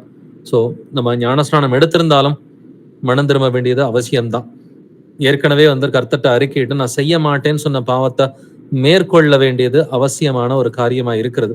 இல்ல ஞானஸ்நானம் எடுக்கிறவங்களா இருந்தாலும் தரோவா ஒரு பாவ அறிக்கை செய்து விட்டு அதன் பிறகு வந்துட்டு கர்த்தருடைய நாமம் தரிக்கப்படும் பொழுது, இயேசு என்கிற பரிசுத்த நாமம் தரிக்கப்படும் பொழுது பாவங்கள் மன்னிக்கப்பட்டு பரிசுத்தாவின் கிருபை வரங்களை பெறுகிறோம். அவர் தன்னுடைய வரங்களையும் கொடுப்பாரு, தன்னுடைய ஆவியின் கனிகளையும் வளர செய்வார். ஆவியின் கனியில வளர்ந்த பிள்ளைகளா வந்துட்டு நம்ம பரிசுத்தத்தை நோக்கி நம்மளால ஓட முடியும். அவருடைய வசனத்தினால நம்மை பரிசுத்தம் செய்கிறார். ஆனாலும் பரிசுத்தமாயிருக்கிறவன் இன்னும் பரிசுத்தமாகட்டும் என்று எழுதியிருக்கிறது. சோ நம்ம அதிகமா பரிசுத்தத்தை நோக்கி வந்துட்டு ஓடுகிற பிள்ளைகளா இருக்கணும். நீதி செய்கிறவன் இன்னும் நீதி செய்யட்டும் என்று வேதம் சொல்கிறது.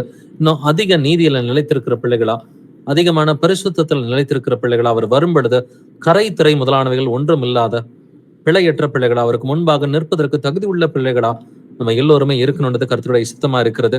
அதனால மனம் திரும்புவோம். கர்த்தருடைய வருகை சமீபமா இருக்கிறது, காலம் நிறைவேறிற்று அப்படின்னு சொல்லி வேதம் சொல்கிறது. அப்ப இயேசு கிறிஸ்துவின் வருகைக்கான காலம் வந்துட்டு அந்த முடிவு காலத்துல நம்ம இருக்கிறோம்.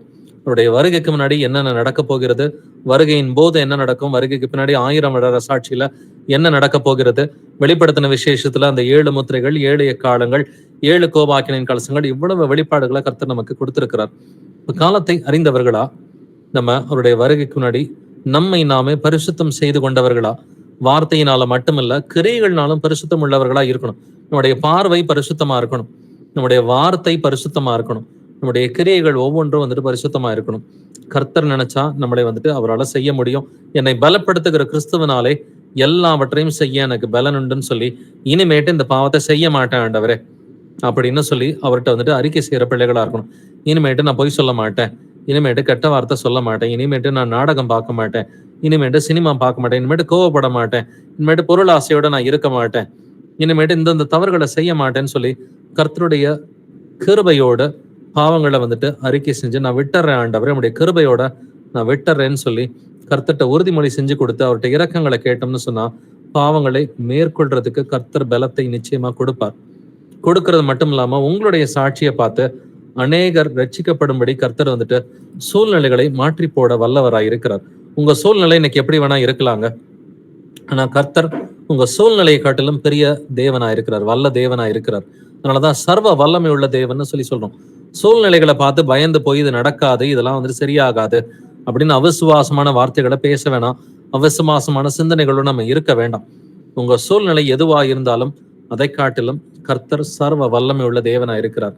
நாம அவர்கிட்ட வந்துட்டு இளையகுமாரனை போல திரும்பி போகணும். திரும்பி போய் ஆண்டவரிடம் உடைய பிள்ளை என்று அழைக்கப்படுவதற்கு எனக்கு தகுதி இல்லை, வேலைக்காரனை போல இருக்கிற, எனக்கு ஏதாவது வேலை கொடுங்க, சுவிசேஷமா அறிவிக்கிற வேலையை கொடுங்கன்னு சொல்லி கேட்டோம்னு சொன்னா பிள்ளைக்குரிய அங்கீகாரத்தையும் கொடுப்பாரு, சுவிசேஷமா அறிவிக்கிற ஸ்லாக்கியத்தையும் கொடுப்பாரு. உங்களோட கனி கொடுக்கிற பிள்ளைகளா 30, 60, 100 கனி கொடுக்கிற பிள்ளைகளா வந்துட்டு கர்த்தர் நம்மை மாற்றுகிற தேவனா இருக்கிறார். நம்ம ஒரு மனம் திரும்பலோட ஜெபிக்கிற பிள்ளைகளா வந்துட்டு ஒரு ஜெபத்தோட இந்த ஒரு பைபிள் ஸ்டடியை நிறைவு செய்யலாம். அநேகர் ஞானஸ்நானத்துக்கு தங்களை வந்துட்டு ஒப்பு கொடுத்திருக்கிறாங்க. ஒரு 20க்கும் மேற்பட்ட சகோதர சகோதரிகள் வந்துட்டு வர ஞாயிற்றுக்கிழமை திருச்சியில வந்துட்டு ஞானஸ்நானத்துக்கு வரேன்னு சொல்லி ஒப்பு கொடுத்திருக்கிறாங்க. அவர்கள் எல்லோரும் தகுதியோட ஞானஸ்நானத்துக்கு வரணும் அப்படின்னு சொல்லி நம்ம யாராவது ஒருத்தர் ஜெபிக்கலாம்.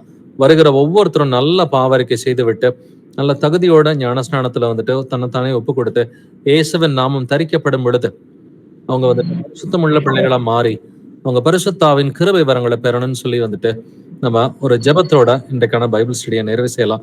நம்மில் ஒருவர் யாராவது யாருடைய இருதயத்தை ஆவியானவர் ஏவரோ டக்குன்னு யாராவது ஒருத்தர் ஜெபம் பண்ணலாம்.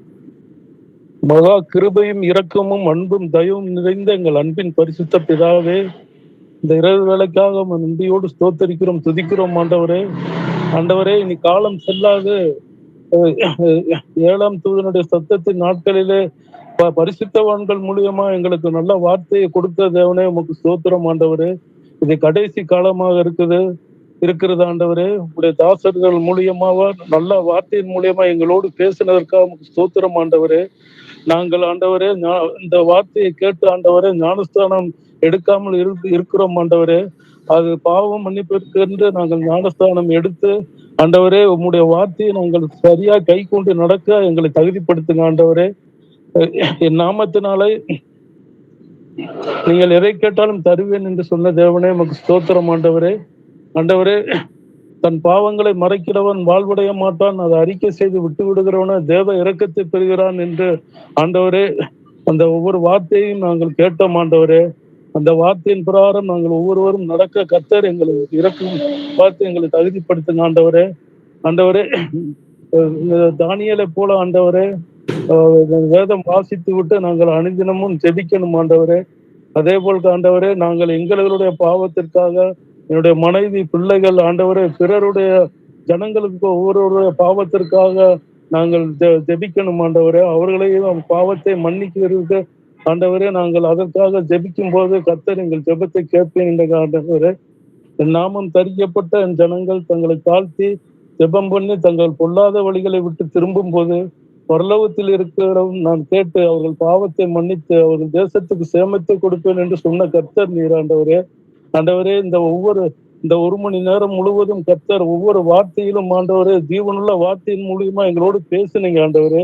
அதற்காக நமக்கு ஸ்தோத்திரம் ஆண்டவரே. ஆண்டவரே, வருகின்ற ஞாயிற்றுக்கிழமையிலும் கர்த்தர் ஆண்டவரே இந்த ஞானஸ்தானம் எடுக்க ஒவ்வொரு பிள்ளைகளையும் ஆசீர்வதித்து கர்த்தர் இந்த வார்த்தையை ஆண்டவரே அனுதினமா அவர்கள் தியானித்து ஆண்டவரே அந்த வார்த்தையை கேட்டு ஞானஸ்தானம் ஞாயிற்றுக்கிழமை கேட்ட அனைவரும் ஞானஸ்தானம் எடுக்கும்படியாக சூத்தரிக்கிறோம் ஆண்டவரே. ஆண்டவரே, நாங்கள் கேட்ட ஒவ்வொரு வார்த்தையும் விட்டு விடாதபடி அந்த வார்த்தையை சரியாக கை கொண்டு நடக்கணும் ஆண்டவரே. ஆண்டவரே, தானியேலை போலவும் எஸ்ரா நெகமியா போலவும் நாங்கள் தொடர்ந்து அதே போல நாங்கள் வாழ எங்களை தகுதிப்படுத்துங்க ஆண்டவரே. இந்த வார்த்தையை கேட்டதுக்காக நமக்கு ஸ்தோத்திரம் ஆண்டவரே. இன்னும் நாங்கள் அதிகமா ஒவ்வொரு வசனத்தை கேட்கிறவர்கள் பரிசுத்தமாகட்டும் என்று சொன்ன வார்த்தையின் பிரகாரம் நாங்கள் கேட்டு இதன் பிரகாரம் நடக்க கர்த்தர் கிருபை செய்யுங்க ஆண்டவரே. இந்த வார்த்தையை கொண்டு உடைய வருகை வரையும் முடிவு வரையும் நிலைத்திருப்பவனே ரட்சிக்கப்படுவான் என்று சொன்ன வார்த்தையின் பிரகாரம் நாங்கள் கடைசி வரையும் இதை கை கொண்டு நடக்கிற பிள்ளைகளாக எங்கள் மாட்டுங்க ஆண்டவரே. அப்படியே செய்ய போறதா நமக்கு ஸ்தோத்திரம் ஆண்டவரே. துதி கன மகிமை யாவும் உமக்கே செலுத்துகிறோம். ரட்சகர் மீட்பெருமாய இயேசு கிறிஸ்துவின் இந்த நாமத்தில் ஜெபிக்கிறோம். ஜெபம் கேள் எங்கள் ஜீவனுள்ள நல்ல பிதாவே. ஆமென். ஆமென். ஆமென். Praise Lord, brothers and sisters. Praise the Lord, brother. Amen. Praise God. Praise God, brother. Praise Lord, brothers and sisters. Amen. Thank you, brother. Thank you, brothers and sisters. யாருக்காவது prayer request Praise the Lord, brother. Praise the Lord. Praise யாருக்காவது God, brother. ஜெப குறிப்புகள் இருக்குதா? Praise God, இருந்துச்சுன்னா நம்ம சபையா சேர்ந்து ஜெபிக்கலாம். யாருக்கும் பிரேயர் ரிக்வெஸ்ட் இருக்குங்களா? யாருக்கும் எதுவும் வியாதிகளோ பிரச்சனைகளோ இருந்தா நம்ம சபையா சேர்ந்து இப்பொழுது ஜெபிக்கலாம். அப்படி இல்லைன்னா யாருக்காவது சாட்சிகள் இருந்துச்சுனாலும் கர்த்தர் என் மூலமா இந்த நன்மைகளை செய்தார் அப்படின்னு சொல்லி வந்துட்டு கர்த்தர் எனக்கு இந்த நல்ல காரியத்தை செஞ்சார், இந்த அற்புதம் செஞ்சாருன்னு சொல்லி சாட்சிகள் இருந்தாலும் இந்த நேரத்துல பகிர்ந்துக்கலாம். ஜெப குறிப்புகளோ சாட்சிகளோ யாருக்கும் இருக்குதுங்களா?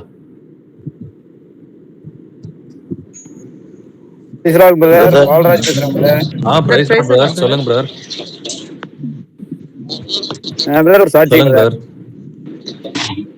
முந்தானத்து டியூட்டில பிரதர், எனக்கு கரூர்ல இருந்து திருச்சி பஸ் ட்ரிப் எடுத்துட்டு போயிட்டு இருந்தேன் பிரதர். ஜியபுரம் தாண்டி திருச்சிக்கு ஒரு 10 கிலோமீட்டருக்கு முன்னாடிங்க வந்துட்டு இருக்கும்போது ஆப்போசிட்ல இது ரோட்டு மேல ரைட் சைடு ஒரு பெரியவர் நின்றுட்டு இருந்தாரு. எதிர வந்த பஸ் அவரு மேல மோதாம தவிர்க்கிறதுக்காக என் பக்கம் ஃபுல்லா வந்துட்டாங்க. நான் ஃபுல்லா லெப்ட் போயிட்டேன் பிரதர். ஆனா அந்த பஸ் அவரு மேல இடிச்சிட்டு என் பஸ் மேல லேசா உரைச்சி பெயிண்ட் மட்டும் போயிருச்சேன் பிரதர். வண்டிக்கு எந்த சேதாரம் இல்லாம ஆண்டவர் என்ன அற்புதமா காப்பாத்திட்டு வந்தாரு பிரதர். அதுக்காக ஆண்டவருக்கு மிகப்பெரிய நன்றி செலுத்திக்கிறேன் பிரதர். சந்தோஷம் brother. Praise the Lord. Praise the Lord. Brother, praise the Lord brother. Brother, praise the Lord. சொல்லுங்க பிரதர். நமக்கு பிரேயர் ரிக்வெஸ்ட் வேணும் பிரதர். பிரதர், உங்க பேரு? ராஜா. பிரதர் சொல்லுங்க brother. Praise the Lord. Brother, இங்க இந்த அடிபட்ட பிறகு ஒரு 2 மாசம் கழிச்சு இப்பதான் கடை ஓபன் பண்ண போறேன் பிரதர், நெக்ஸ்ட் வீக்ல. ஓகே. அதுக்காக கொஞ்சம் பிரேயர் பண்ணிக்கணும் பிரதர். பிசினஸ் பழைய மாதிரி நல்லபடியா வரணுங்கிறதுக்காகவும் என்னோட மகளுடைய ரட்சிப்புக்காகவும் ஞானஸ்தானத்தை கொடுத்தோம். கண்டிப்பா பிரதர், இப்பவே ஜெபம் பண்ணுங்க. இயேசுவே ஆண்டவரே, எங்கள் அப்பா தந்தையே, உம்மை போற்றுகிறோம், உம்மை புகழுகிறோம், உம்மை வாழ்த்தி வணங்கி உம்மை ஆராதிக்கிறோம், உம்மை துதிக்கிறோம், உமக்கு நன்றி செலுத்துகிறோம், உமக்கு ஸ்தோத்திரம் செலுத்துகிறோம். ஆண்டவரே, எங்கள் கர்த்தராகிய இயேசுவே, நீர் நல்லவர், வல்லவர், பரிசுத்தர், தூயவர், நீர் இரக்கமுள்ளவர், நீர் சாந்தமுள்ளவர், நீர் நீதி உள்ளவர், துதியும் கணமும் மகிமையும் வல்லமையும் என்றென்றும் உம்முடையதே. இயேசுப்பா ஆண்டவரே, எங்களுடைய சகோதரன் ராஜாவுக்காக மன்றாடுகிறோம் ஆண்டவரே. ஆண்டவரே, அவருக்காகவும் அவருடைய மனைவிக்காகவும் பிள்ளைகள் இருவருக்காகவும் மன்றாடுகிறோம் ஆண்டவரே. அவர் ஆண்டவரே, இந்த சின்ன ஆக்சிடென்ட்ல இருந்து நீங்க மீண்டு வர வச்சிருக்கிறீங்க. ஸ்தோத்திரம் ஆண்டவரே, உமக்கு நன்றி செலுத்திக்கிறோம் ஆண்டவரே. பெரிய சேதம் எதுவும் இல்லாம ஆண்டவரே, மட்டாய் தண்டித்த ஆண்டவரே, நீங்க ஆண்டவர் முது பக்கமாக சகோதரன் எடுத்திருக்கிறீங்க. ஸ்தோத்திரிக்கிறோம், நமக்கு நன்றி செலுத்திக்கிறோம் ஆண்டவரே. தகப்பன் பிள்ளைய சிக்ஷிக்கிறது போல ஆண்டவரே, அன்பாய் சிக்ஷித்த ஆண்டவரே, நீங்க முது பக்கமா ஈர்த்திருக்கிறீங்க. ஸ்தோத்திரிக்கிற இந்த வேளையில ஆண்டவரே, அவர் கடையை திரும்ப ஓபன் பண்ணாருப்பா.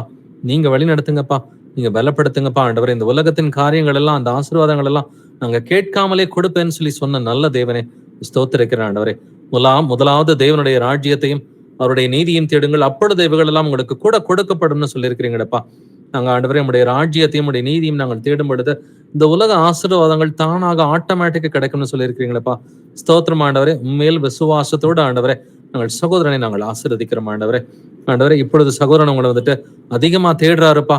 தன்னுடைய குடும்பத்தாரை ஆண்டவரே கூடுகைக்கு அழைத்து தன்னுடைய குடும்பத்தாருக்கு மாதிரி காண்பிக்கிறாருப்பா. குடும்பத்தாருடைய ஆண்டவரே ஆவிக்குரிய ஆண்டவரே அந்த ஜீவியத்துல கருத்தாய் சகோதரன் இருக்கிறாருப்பா. நீங்க சகோதரனை மேலும் மேலும் பலப்படுத்துங்கப்பா. அந்த குடும்பம் முழுவதும் வந்துட்டு ஆவியிலே வளர்வதற்கும் ஆண்டவரே, உலகத்திலே ஆசீர்வாதமா இருப்பதற்கு நீங்க இரக்கம் பாராட்ட வேண்டுமாறு கெஞ்சி மன்றாடுகிற ஆண்டவரே, நீங்க பலப்படுத்துங்க. தொழில் காரியங்கள் எல்லாவற்றையும் இயேசுவின் நாமத்தால் நாங்கள் ஆசீர்வதிக்கிறோம். குறிப்பா ஆண்டவரே, மகளுடைய ஆண்டவரை ஞானஸ்நானத்துக்காக ஆண்டவரே சகோதரன் வந்துட்டு பிரயாசப்பட்டாருப்பா. அந்த மகளை கர்த்தராகிய இயேசுவின் நாமத்தால் நாங்கள் ஆசீர்வதிக்கிறோம் ஆண்டவரே. மகள் வந்துட்டு ஆண்டவரை எல்லாவற்றுக்கும் மேலாக உம்மை நேசிப்பதற்கு மகளுக்கு கிருபையை கொடுங்கப்பா. ஆண்டவரே, இந்த உலகத்தின் காரியங்களை காட்டிலும் வந்துட்டு ஆண்டவரே, இந்த உலகத்துல எவ்வளவோ டெம்டேஷன்ஸ் வந்துட்டு இருக்கும்பா. எல்லாவற்றை காட்டிலும் ஆண்டவரே ஏசப்பா உம்மை மட்டுமே அதிகமாக நேசிக்கிற மகளா இருக்கணும்னு சொல்லி மகளை கர்த்தராகிய இயேசுவின் நாமத்தினால் நாங்கள் ஆசீர்வதிக்கிறோம் ஆண்டவரே. ஆண்டவரே, உடைய வசனத்தை வாசிப்பதற்கு மகளுக்கு கிருபையை கொடுங்கப்பா. உடைய வசனத்தின் மேல் வாஞ்சையா இருப்பதற்கு, உடைய வசனத்திற்கு நடுங்கி கீழ்ப்படிவதற்கு மகளுக்கு கத்துக் கொடுங்கப்பா. உடைய வசனம் வந்துட்டு புரிவதற்கு இரக்கம் பாராட்டுங்கப்பா. ஆண்டவரே, வாஞ்சையோட இரக்கத்தோடு வந்துட்டு ஆண்டவரே, இந்த உலகத்தின் காரியங்களை தூக்கி எறிந்து விட்டு எனக்கு இயேசு மட்டும்தான் எனக்கு வேணும்னு சொல்லி ஆண்டவரே உடைய வசனத்திற்கு ஆண்டவரே கட்டுப்பட்டு சீக்கிரமா ஞானஸ்நானம் எடுக்கிறதுக்கு கிருபையை கொடுங்கப்பா. ஆண்டவரை, ஞானஸ்நானம் எடுத்து உடைய வசனத்தின்படி நடப்பதற்கு இரக்கம் பாராட்டுங்கப்பா.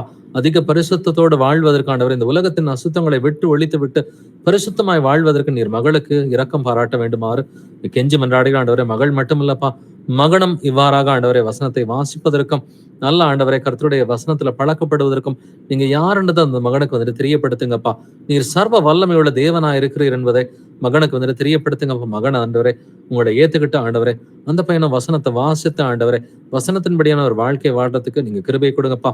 குறிப்பா ஆண்டவரே, சகோதரனும் சகோதரியும் வந்துட்டு ஆண்டவரே ராஜா பிரதரும் அவருடைய மனைவி 2 பேரும் அவர்கள் இருவராயிராமல் ஒருவராய் இருப்பதற்கு இரக்கம் பாராட்டுங்கப்பா. மனைவியோட இசைந்திருப்பான் என்று வேதம் சொல்கிறது போல இவர்கள் இருவரும் ஆண்டவரை ஒருவராய் இசைந்திருப்பதற்கு நீங்க இரக்கம் பாராட்டுங்கப்பா. குடும்பம் முழுவதும் ஆண்டவரை கர்த்தரோடு ஒன்றாய் இருப்பதற்கு நீங்க இரக்கம் பாராட்டுங்கப்பா. அதற்காக ஆண்டவரை இவங்க எல்லோருமே இயேசுவின் நாமத்தினால் ஆசீர்வதிக்க இவர்களுடைய சாட்சியின் மூலமா அநேகர் ரட்சிக்கப்படுவதற்கு நீங்க இரக்கம் பாராட்டுங்கப்பா. அநேகருக்கு சுவிசேஷம் அறிவிப்பதற்கும் 30, 60, 100 பலன் கொடுக்கறதுக்கு இவர்களை நாங்கள் இயேசு கிறிஸ்துவின் நாமத்தினால் ஆசீர்வதிக்கிறோம் ஆண்டவரே. நம்முடைய ராஜ்யத்தை தேடி இந்த உலக ஆசீர்வாதங்களை ஆட்டோமேட்டிக்கா வந்துட்டு அபரிவிதமா பெற்றுக்கொள்ளுன்னு சொல்லி இயேசுவின் நாமத்தினால் இவர்களை நாங்கள் ஆசீர்வதிக்கிறோம். துதி கன மகிமை எல்லாம் இயேசுவே ஒருவருக்கே உண்டாவதாக. இந்த ஜெபங்களை என்னுடைய கர்த்தராகிய இயேசு கிறிஸ்துவின் மகாபரிசுத்த நாமத்தினால் ஏறெடுக்கிறேன் ஜீவனுள்ள எங்கள் நல்ல பிதாவே. ஆமென், ஆமென். Praise Lord, brothers. Amen. Praise Lord. Praise Lord, brother. Praise Lord. Thank you. Brothers, sisters, வேற யாருக்காவது பிரேயர் ரிக்வெஸ்ட் இருக்கா? ராஜன் பிரதர், ராஜன் பிரதர் சொல்லுங்க பிரதர். பிரதர், எனக்கு ஞானஸ்நானம் வந்து ஹெல்ப் பண்ணுங்க பிரதர். என்னுடைய இதுக்கு எதுங்க பிரதர்? எனக்கு இந்த ஞானஸ்நானம் எடுக்க போறதுக்காண்டி எனக்கு ஒரு ஜெபம் அருள் பண்ணுங்க பிரதர். கண்டிப்பா பிரதர். இயேசுவே ஆண்டவரே, ஆண்டவரே ராஜன் பிரதரை கர்த்தராகிய இயேசுவின் நாமத்தினால் நாங்கள் ஆசீர்வதிக்கிறோம் ஆண்டவரே. அவரை மட்டுமல்லப்பா, ஞானஸ்நானம் எடுக்க போகிற ஒவ்வொரு சகோதரனையும் ஒவ்வொரு சகோதரையும் வாலிப பிள்ளைகளையுமே இயேசு கிறிஸ்துவின் நாமத்தினால் நாங்கள் ஆசீர்வதிக்கிறோம் ஆண்டவரே. ஆண்டவரே, நீங்க பலப்படுத்துங்கப்பா. சகோதரன் வந்துட்டு ஆண்டவரே கொஞ்ச காலம்தான் அறிஞ்சுக்கிட்டாருப்பா.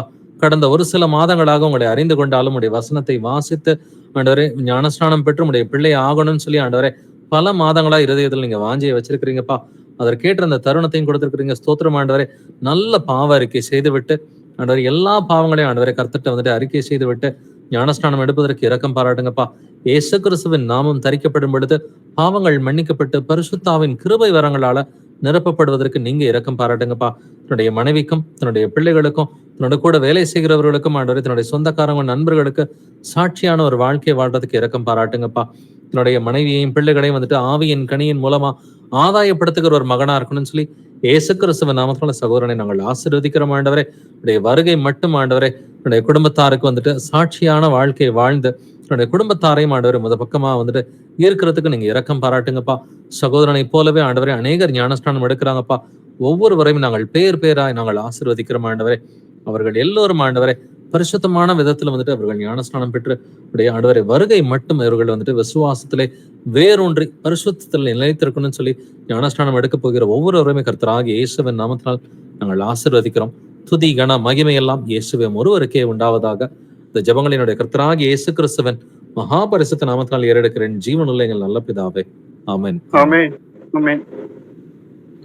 பிரதர் சிஸ்டர்ஸ், வேற யாருக்காவது பிரேயர் ரிக்வெஸ்ட் இருக்குங்களா? அது யாராவது சாட்சிகளை பகிர்ந்துக்கிறீங்களா? பிரதர் ரோஸ்லின் மேத்யூ கோயம்புத்தூர்ல இருக்கு. சிஸ்டர் சொல்லுங்க. மதர். சிஸ்டர் நல்லா இருக்கீங்களா? நல்லா இருக்கேன் பிரதர். சொல்லுங்க சிஸ்டர். சாட்சி பிரதர். சொல்லுங்க. கொஞ்சம் ரொம்பவே சிக்காயிட்டாங்க brother. 1 மாசத்துக்கு மேலயே சிக்காயிட்டாங்க பிரதர். யாரு? என்னோட சிஸ்டர். உங்களோட சிஸ்டருங்களா? ஓகே. அவங்க 93 இயர்ஸ். ஓகே. அப்புறம் அவங்க ரொம்பவே சிக்கா இருந்தாங்க.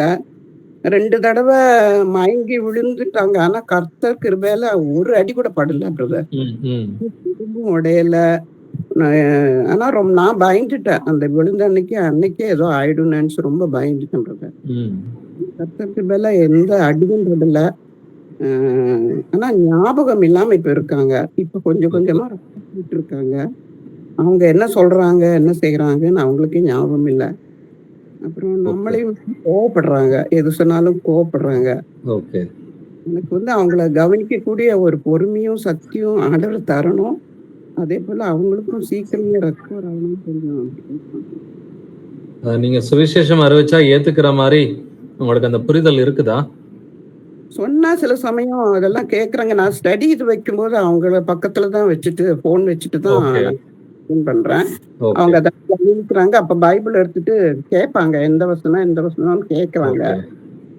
கேட்டுட்டு அதை அவங்க எடுக்கிறதுக்குள்ள அடுத்த வசனம் வந்துடும் இல்லைங்களா? அப்ப நான் சொல்லுவேன் பொறுமையா இருங்க, நான் அப்புறம் சொல்றேன்னு சொல்லி சொல்லுவேன். பார்ப்பாங்க. அப்புறம் ஆனா அது மறந்துடுவாங்க உடனே. ஆனாலும் டெய்லி பைபிள் படிக்கிறாங்க, பாட்டு பாடுறாங்க, இதெல்லாம் செய்யறாங்க. ரொம்பவே மறந்து பழைய நினைவுகள் தான் பேசிட்டு இருக்காங்க. எங்கேயும் தெரியாது, யார் கூட இருக்கிறேன்னு தெரியாது. இந்த மாதிரி எல்லாம். ஓகே. இந்த வயசுல அவங்களுக்கு தேவை ஒன்னே ஒண்ணுதான், ஆத்ம ரட்சிப்பு ஒண்ணுதான். அவங்க வாழ்க்கையில அந்த பூமியில வந்துட்டு வாழ்ந்துட்டாங்க. இந்த கடைசி நாட்கள்ல வந்துட்டு ஆத்ம ரட்சிப்பு தான் வந்துட்டு அடிப்படையா இருக்கு இல்லைங்களா? தொடர்ந்து நீங்க நீடிய பொறுமையோட, நமக்கு தேவை சாந்தமும் நீடிய பொறுமையும் தான் இல்லைங்களா? அவங்கள்ட்ட அவங்க கோபப்பட்டாலும் நாம பொறுமையோட இருந்து வசனத்துக்கு ஏற்ப அவங்கள்ட்ட வந்துட்டு பேசிக்கிட்டே இருப்போம். அவங்களுடைய மூவ்மெண்ட் எல்லாம் கொஞ்சம் கம்மியா தான் வந்துட்டு இருக்கும் இல்லைங்களா? அப்படின்னாக்கா அவங்க ஏசப்பாவை மட்டும் தேடுற மாதிரி அட்லீஸ்ட் இருதயத்திலேயாவது அவரை வந்துட்டு நல்லா தேடி பரிசுத்தம் பண்ணி பாவங்களை அறிக்கை செய்து, பழைய பாவங்கள் எதுவும் ஞாபகத்துக்கு வந்துச்சுன்னா அதை அறிக்கை செய்யற மாதிரி ஆண்டவர் உங்களுக்கு கிருபையை பாராட்டணும்னு சொல்லி நம்ம ஜெபம் பண்ணுவோம் சிஸ்டர். இயேசுவே ஆண்டவரே, எங்களை தந்தையே உம்மை போற்றி புகழ்ந்து உம்மை வாழ்த்தி வணங்கி உம்மை ஆராதிக்கிறோம், உம்மை துதிக்கிறோம் ஆண்டவரே. இந்த வெளியில் ஆண்டவரே பேசின சகோதரி ஆண்டவரே ரோஸ்லின் மேத்யூ சகோதரியோட அவங்களுடைய சகோதரி அக்காவை இயேசுவின் நாமத்தினால் நாங்கள் ஆசீர்வதிக்கிறோம். இந்நாள் வரைக்கும் நீங்க ஜீவனை கொடுத்திருக்கிறீங்க, ஸ்தோத்திரம் ஆண்டவரே. அந்த சகோதரி இன்னமும் ஆண்டவரை எந்த வசனம்னு கேட்டு வாசிக்கிறாங்கப்பா, அந்த வசனத்தை அவங்களுக்கு புரிய வைங்கப்பா, அந்த வசனத்தை புரிய வைங்கப்பா ஆண்டவரை. நல்ல மனம் திரும்பி ஆண்டவருடைய வருகையின் போது வந்துட்டு அவர்கள் சந்திப்பதற்கு தயாரிப்போடு இருக்கணும்னு சொல்லி இயேசு கிறிஸ்துவின் நாமத்தினால் அவர்களை நாங்கள் ஆசீர்வதிக்கிறோம் ஆண்டவரை. நீங்க அவங்களை பலப்படுத்துங்க, வழி நடத்துங்கப்பா ஆண்டவரே. அவங்க 4 வசனம் படிச்சாலும் அதை நல்லா புரிஞ்சுக்கிறதுக்கு திறனை கொடுங்கப்பா. எந்த ஒரு கோபம் எரிச்சலின் ஆவி இல்லாம சாந்தத்தின் ஆவியோட வந்துட்டு ஆண்டவரே அவங்க வந்துட்டு பேசுவதற்கு இறக்கும் பாராட்டுங்கப்பா. அவங்கள பார்த்துக்கிற குடும்பத்தார் எல்லோருமே ஆண்டவரை சாந்தத்தோட நீடிய பொறுமையோட அன்போட இரக்கத்தோட அவங்கள பார்த்துக்கிறதுக்கு நீர்தாமே ஆண்டவரை இவர்களுக்கு கிருபை பாராட்ட வேண்டுமாறு கெஞ்சி வென்று ஆடுகிறேன். இப்படி வருகின் போது இந்த குடும்பத்தார் அனைவரும் ரட்சிக்கப்படுவதற்கு நீங்க இரக்கம் பாராட்டுங்கப்பா. துதிகான மகிமை எல்லாம் இயேசுவே ஒருவருக்கே உண்டாவதாக. இந்த ஜெபங்களினுடைய கர்த்தராகிய இயேசு கிறிஸ்துவன் மகா பரிசுத்த நாமத்தினால் ஏறெடுக்கிறேன். ஜீவனுள்ள எங்கள் நல்ல பிதாவே, ஆமென். Brother praise brother. Brother praise Lord. சொல்லுங்க பிரதர். ஈரோட்ல இருந்து இஸ்ரேல் பேசுறேங்க. சொல்லுங்க பிரதர். நேத்து செவ்வாய்க்கிழமை ஈவினிங் வந்து ஓனருடைய பொண்ணை பிக்கப் பண்றதுக்காக நான் ஈரோட்ல இருந்து போயிருந்தேன் பெருந்துறைக்கு. ஓகே. போற வழியில போர்வே ரோடுங்க. ஓகே. ரைட் சைட்ல இருந்து லெஃப்ட் சைடு ரோடுக்கு ஆட்டோ ஒரே ஸ்ட்ரைட்டா அப்படியே ரோட கிராஸ் பண்ணிட்டாங்க. அந்த நேரத்துல நானும் நல்ல ஸ்பீடு போயிட்டு இருக்கிறேன். ஒரு செகண்ட் வந்து நான் லெப்டே போயிருந்தேன்னா மிகப்பெரிய ஆக்சிடென்ட் ஆயிருக்கும், நான் இன்னைக்கு இறந்திருக்கணும். செகண்ட்ல ரைட் எடுத்ததுனால நான் அந்த விபத்து ஏற்படாம கர்த்தர் என்னை காப்பாத்தினாரு. அது ஒண்ணுங்க. அது போல நேற்று காலையில நான் வீட்டுல ப்ரேயர் பண்ணிட்டு வேலைக்கு போயிட்டு இருக்கிறேன். போ திடீர்னு மழை அப்படியே தூர ஆரம்பிச்சிருச்சு. எனக்கு முன்னாடி போன ஒரு பிரேக் பிடிச்சிட்டாரு, நானும் பிரேக் பிடிச்சதுல அப்படியே கீழே ஸ்லீப் ஆகி விழுந்து கிட்டத்தட்ட ஒரு 20-30 அடி தூரத்துக்கு வண்டி அப்படியே ரோட்ல இழுத்துட்டு போயிடுச்சுங்க. செப்பல் ஒரு பக்கம் கிடக்கு, வண்டி ஒரு பக்கம் கிடக்கு, மொபைல் ஒரு பக்கம் கிடக்கு, போன் ஒரு பக்கம் இருக்கு. ஆனா ரோட்ல எனக்கு பின்னாடி பஸ் வந்து நிக்குதுங்க. ரோட்ல ஒருவர் நிக்கல. அந்த இடத்துல ஒரு சகோதரரும் ஒரு சகோதரி ஹஸ்பண்ட் ஒய்ஃப் மாத்திரம் அந்த மழையிலையும் நனைஞ்சுக்கிட்டு நின்று என் வண்டியை தூக்கி நிறுத்திட்டு எனக்கு கூட்டிட்டு போய் ஓரமா நிக்க வச்சாங்க. எனக்கு ஒரு ரத்த காயம் எதுவுமே இல்லை. காலில் மட்டும் கீழே ரைட் சைட்ல பாதக்கால் மூட்டுக்கிட்ட மாத்திரம் கொஞ்சம் அடியா இருந்தது. கால் ஊன முடியல. அதோட நான் ஜோமனிட்டா இருந்தேன். ஒரு இன்ஜெக்ஷனும் ஹாஸ்பிட்டலுக்கு போகல. நைட்டு வீட்டுல வந்து சுடுதண்ணி ஒருத்தரம் கொடுத்துட்டு ஐடெக்ஸ் மட்டும் போட்டேன். அது கால் கொஞ்சம் நல்லா இருக்குங்க பிரதர். கர்த்தர் இவ்வளவு பெரிய விபத்துல இருந்து என்னை காப்பாத்தினாரு. இது ஒரு சாட்சியா நான் சொல்றேன் பிரதர். கர்த்தர் நல்லவர். ஆமென். அவருடைய பிள்ளைகளுக்கு வந்துட்டு பாதுகாப்பு கொடுக்குறாரு. இப்ப ஏற்கனவே அவர் பால்ராஜ் பிரதரும் இதே மாதிரி தான் வந்துட்டு ஆக்சிடென்ட்ல இருந்து ஆண்டவர் காப்பாத்தினாருன்னு சொல்றாரு. ஸோ ஒரு ஆக்சிடென்ட்ல முழுமையா காப்பாத்திட்டாரு. இன்னொரு விஷயம் சின்ன விஷயமா இருக்குது. பட் இருந்தாலும் அதையும் ஏன் ஆண்டவரை அனுமதிச்சிங்க அப்படின்னு நம்ம கேட்டு பார்த்தோம்னு சொன்னா அதுக்கு ஏதாவது காரணங்கள் இருந்துச்சுன்னா அதையும் நம்ம அறிக்கை பண்ணுவோம். இப்போ தானியேலை போல நெகேமியாவை போல எதையும் விடாம அந்த சின்ன காரியத்தை கூட ஆண்டவர் ஏன் ஆண்டவரை அனுமதிச்சிங்க, இதுல என்னுடைய பாவம் எது இதுல இருக்குதா அப்படின்னு கேட்டு அதுவும் ஆண்டவர் இதை உணர்த்தினார்னா அறிக்கை பண்ணலாம். ஆனா பாதுகாப்புன்றது நிச்சயமா கொடுக்குறாரு. அதுல சந்தேகமே வந்துட்டு இல்ல பிரதர். கர்த்தர் நல்லவர். ஆமென். Praise Lord. பிரதர் சிஸ்டர்ஸ் வேற யாருக்காவது பிரேயர் ரிக்வெஸ்ட் இருக்குங்களா? Brother praise Lord. சொல்லுங்க பிரதர். பிரதர் அண்ணாவுக்கு வந்து அலெக்சாண்டர் வந்துட்டுங்க. அண்ணா ரொம்ப பயந்துட்டு இருக்காரு. அது ப்ராப்ளம் மறுபடியும் இருக்கு. வீட்டுல ஏகப்பட்ட ப்ராப்ளம் போட்டுருக்கு. அவரோட ஒய்ஃப் எல்லாம் கொஞ்சம் சத்தமா பேசுங்க பிரதர், சரியா கேட்கல. அண்ணாவுக்கு கொஞ்சம் பயமா இருக்கு. ரொம்ப பயப்படுறாருங்க. ஓகே. அதே மாதிரி அங்க மிஸ்ஸஸ் எல்லாம் ரொம்ப ப்ராப்ளமா இருக்குங்க. இல்ல அவரு வந்துட்டு ஏசப்பாவை தேடணும் பிரதர், வேற வழியே இல்ல அவருக்கு. சரிங்களா? ஏன்னா தேடாமலே ஆசீர்வாதம் வரணும், தேடாமலே வந்துட்டு ஏசப்பாவுடைய வசனத்துக்கு கீழ்ப்படியாமலே எல்லாம் நடக்கணும்னு நினைச்சோம்னா அதுக்கு வாய்ப்பு இல்லை இல்லைங்களா? அது நமக்கு எல்லாமே நல்லாவே தெரியும். ஸோ இப்ப நீங்க ஏசப்பாவை தேடுறீங்க, நீங்க பாதுகாப்பா இருக்கிறீங்க, ஆண்டவர் உங்களை வழி நடத்துறாரு. பட் அண்ணன் தம்பியா இருந்தாலுமே தனித்தனியா வந்துட்டு ஏசப்பாவை அவங்க தேடிதான் ஆகணும். டெய்லி வசனம் வாசிக்கிறாரா, டெய்லி ஜெபம் பண்றாரா, ஞானஸ்நானத்துக்கு பாவங்கள் எல்லாம் அறிக்கை பண்ணிட்டாரா, ரெடியா இருக்கிறாரா, அதெல்லாம் வந்துட்டு முக்கியமான கேள்விகள் இல்லைங்களா?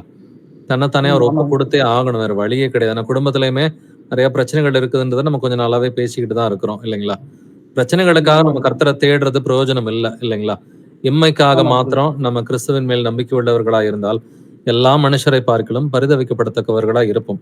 நம்ம இம்மைக்காக இந்த உலக தேவைகளுக்காக என் பிரச்சனை தீரணும், என் பொண்டாட்டியோட சண்டை வந்துட்டு வரக்கூடாது அப்படின்னு சொல்லி இந்த உலகத்துக்காக நம்ம இயேசுவை தேடுற பிள்ளைகள் கிடையாது. நித்திய ஜீவனுக்காக இயேசுவை தேடுறோம். எனக்காக என் கர்த்தர் வந்துட்டு இந்த பூமிக்கு வந்தாரு, எனக்காக ஏசப்பா ரத்தம் சிந்தினார், என்னுடைய பாவங்களுக்காக அவர் மரித்தார், அடக்கம் பண்ணப்பட்டார், அவர் உயிர்த்தார்.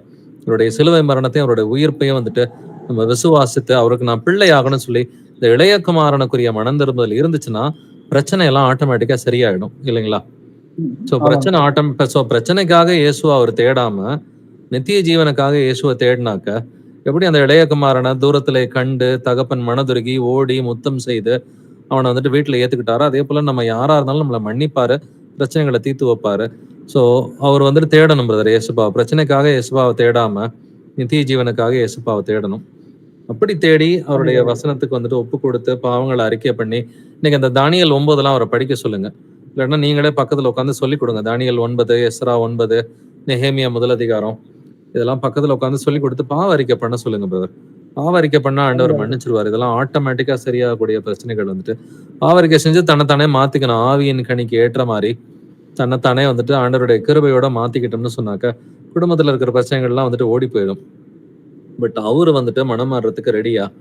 ஏன்னா இப்போ நீங்க பாவரிக்கை பண்றது நல்லதான். அப்ப அவருக்காகவும் சேர்த்து நீங்க பாவரிக்கை பண்ணலாம். ஆண்டவர் வந்துட்டு அதை ஒரு டைம் வரைக்கும் கேட்பாரு. பட் ஃபைனலி பிரச்சனைகள் தீரணும்னு சொன்னா அவரு தான் மனம் மாறணும்.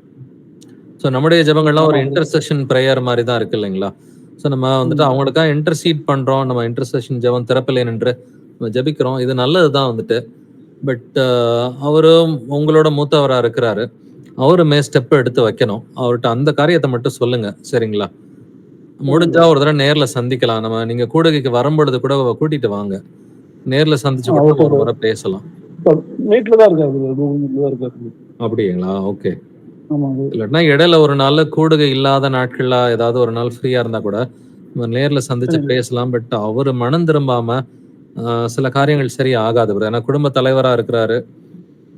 அப்படின்னா அவர் தான் வந்துட்டு மனம் திரும்பணும். மனம் திரும்பினா ஆண்டவர் விடுதலை நிச்சயமா கொடுப்பார் பிரதர். ரொம்ப பயப்படுறாரு அதுக்காக ஒரு ஓகே ஓகே, நம்ம ஜெபம் பண்ணுவோம். பட் அவரு எப்படி சுவிசேஷத்தை ஏத்துக்கிறாரா? ஏத்துக்கிறாரு. ஓகே, பட் எப்ப ஞானஸ்நானம் எடுக்கிறத பத்தி பேசுனீங்களா? அதை பத்தி பேச கொஞ்சம் டைம் கிடைக்கல. சொல்லிருக்கோம் முதல்ல இப்ப ஞானஸ்நானம் எடுக்கிறது ரெண்டாவது தான். முதல்ல பாவங்களை அறிக்கை பண்ணணும், சரிங்களா? பாவங்களை அறிக்கை பண்ணி அதை விட்டுறணும். அவருடைய அந்த கெட்ட பழக்க வழக்கங்கள் எல்லாம் முதல்ல அறிக்கை பண்ண சொல்லுங்க. அறிக்கை பண்ணிட்டு அதை அவர் விடணும். விடாமலே வந்துட்டு சரியாகணும்னா வாய்ப்பு கிடையாது. அது நம்ம எத்தனை பேர் ஜெபிச்சாலும் அதுல எதுவும் நடக்க போறது கிடையாது. ஸோ அவரும் மனம் மாறணும், பாவ அறிக்கை பண்ணணும், தன்னுடைய பாவங்களை விடணும். இப்படி விட்டா நம்முடைய ஜெபத்தையும் ஆண்டவர் கேட்டு அவர் மனம் திரும்புவதற்குரிய வாய்ப்புகளை கொடுப்பாரு. அவர் மனைவியோட இருதயத்துல ஆண்டவர் பேசுவாரு. நம்ம இப்ப ஜெபிக்கலாம், சரிங்களா? ஆனா அடிப்படையில மனம் திரும்புதல், பாவ அறிக்கை அவருடையது. ஒரு ஜெபம் பண்ணுவோம். இயேசுவே ஆண்டவரே, எங்களை பார்த்தந்தையே நம்மை போற்றி புகழ்ந்து நம்மை வாழ்த்தி வணங்கி ஆராதிக்கிற, நம்ம துதிக்கிற, நமக்கு நன்றி செலுத்துகிற ஆண்டவரே. இயேசுப்பா, இந்த வெளியில ஆண்டவரே சகோதரன் எசேக்கியலோட சகோதரனா அண்ணனை இயேசுவின் நாமத்தில் நாங்கள் ஆசீர்வதிக்கிறோம். அந்த சகோதரன் வந்து நல்லா மனம் திரும்புறதுக்கு கிருபை கொடுங்கப்பா ஆண்டவரே. நம்மளுடைய உடம்பு தேவனுடைய ஆலயமா இருக்கிறது அப்படிங்கிறத அந்த சகோதரன் வந்துட்டு புரிஞ்சுக்கிறதுக்கு கிருபை கொடுங்கப்பா. என்னுடைய இருதயம் வந்துட்டு தேவனுடைய ஆலயமா இருக்கிறது. ஒருவன் தேவனுடைய ஆலயத்தை கெடுத்தால் அவனை தேவன் கெடுப்பார் என்று வசனம் சொல்கிறதுப்பா. இந்த வசனங்கள் எல்லாம் சகோதரன் நல்லா புரிஞ்சுக்கிட்டு என்னுடைய ஆண்டவரை பொல்லாத வழிகள்ல இருந்து மனம் திரும்புறதுக்கு கிருபை கொடுங்கப்பா. பாவங்களை அறிக்கை செய்து அவைகளை விட்டு விட்டு உடைய இரக்கத்தை பெறுவதற்கு அவருக்கு வந்துட்டு நீங்க வந்துட்டு புத்தி புகட்ட வேண்டுமாறும் கெஞ்சி வென்றாடுகிற ஆண்டவரே. ஆண்டவரை உலகத்தின் பிரச்சனைகளுக்காக இயேசுப்பா உங்களை அந்த சகோதரன் தேடாம நித்திய ஜீவனுக்காக உண்மை தேடுவதற்கு நீங்க இரக்கம் பாராட்ட வேண்டுமாறும் கெஞ்சி வென்றாடுகிற ஆண்டவரே. நித்திய ஜீவனுக்காக உண்மை தேடுகிறவர்களுக்கு நீர் எல்லா நன்மைகளையும் கொடுக்கிற நல்ல தேவனா இருக்கிறீர் ஆண்டவரே.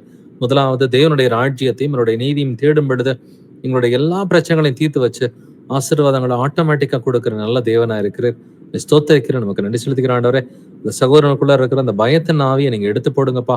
தேவன் நமக்கு பயமுள்ள ஆவியை கூடாமல் பலமும் அன்பும் தெளிந்த புத்தியுள்ள ஆவியை கொடுத்திருக்கிறார் என்று வேதம் சொல்கிறது.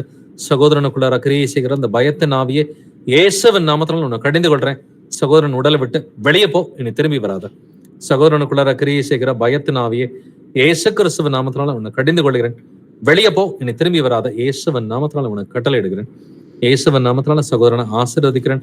அன்பிலே பயம் இல்லை, பூரண அன்பு பயத்தை புறம்பே தள்ளும் என்று வேதம் சொல்கிறபடி சகோதரனை ஆண்டவரே உண்மை மிகவும் அன்பு செய்து ஆண்டவரே அன்புனால அந்த பயத்தின் ஆவியிலிருந்து விடுதலை ஆகிறதுக்கு நீங்க இரக்கம் பாராட்டுங்கப்பா. சகோதரன் சீக்கிரமா மனம் திரும்பி பாவ அறிக்கை செய்து என்னுடைய வழிகள்ல இருந்து மாறுவதற்கு இரக்கம் பாராட்டுங்கப்பா. ஞானஸ்நானத்துக்கு தன்னை ஒப்பு கொடுத்து ஞானஸ்நானம் பெற்ற பிறகு ஆவியில பிறப்பதற்கு நீங்க இரக்கம் பாராட்ட வேண்டுமாறு கெஞ்சி மன்றாடுகிறேன். துதிகன மகிமை எல்லாம் இயேசுவே ஒருவருக்கே உண்டாவதாக. ஜெபங்களுடைய கர்த்தராகிய இயேசு கிறிஸ்துவின் மகாபரிசுத்த நாமத்தினால் ஏறெடுக்கிறேன். ஜீவனுள்ள எங்கள் நல்ல பிதாவே, ஆமென் ஆமென். Praise Lord brothers sisters. வேற யாருக்காவது பிரேயர் ரிக்வெஸ்ட் இருக்குங்களா? அல்லது யாராவது சாட்சிகளை ஷேர் பண்றீங்களா? ஓகே, இதுக்கு மேல பிரேயர் ரிக்வெஸ்ட்லனா இதோட பைபிள் ஸ்டடியை நிறைவு செஞ்சுக்கலாம். Thank you brothers and sisters. Praise Lord brother. Praise Lord, brothers and sisters. Praise Lord. Thank you. Thank you, Jesus.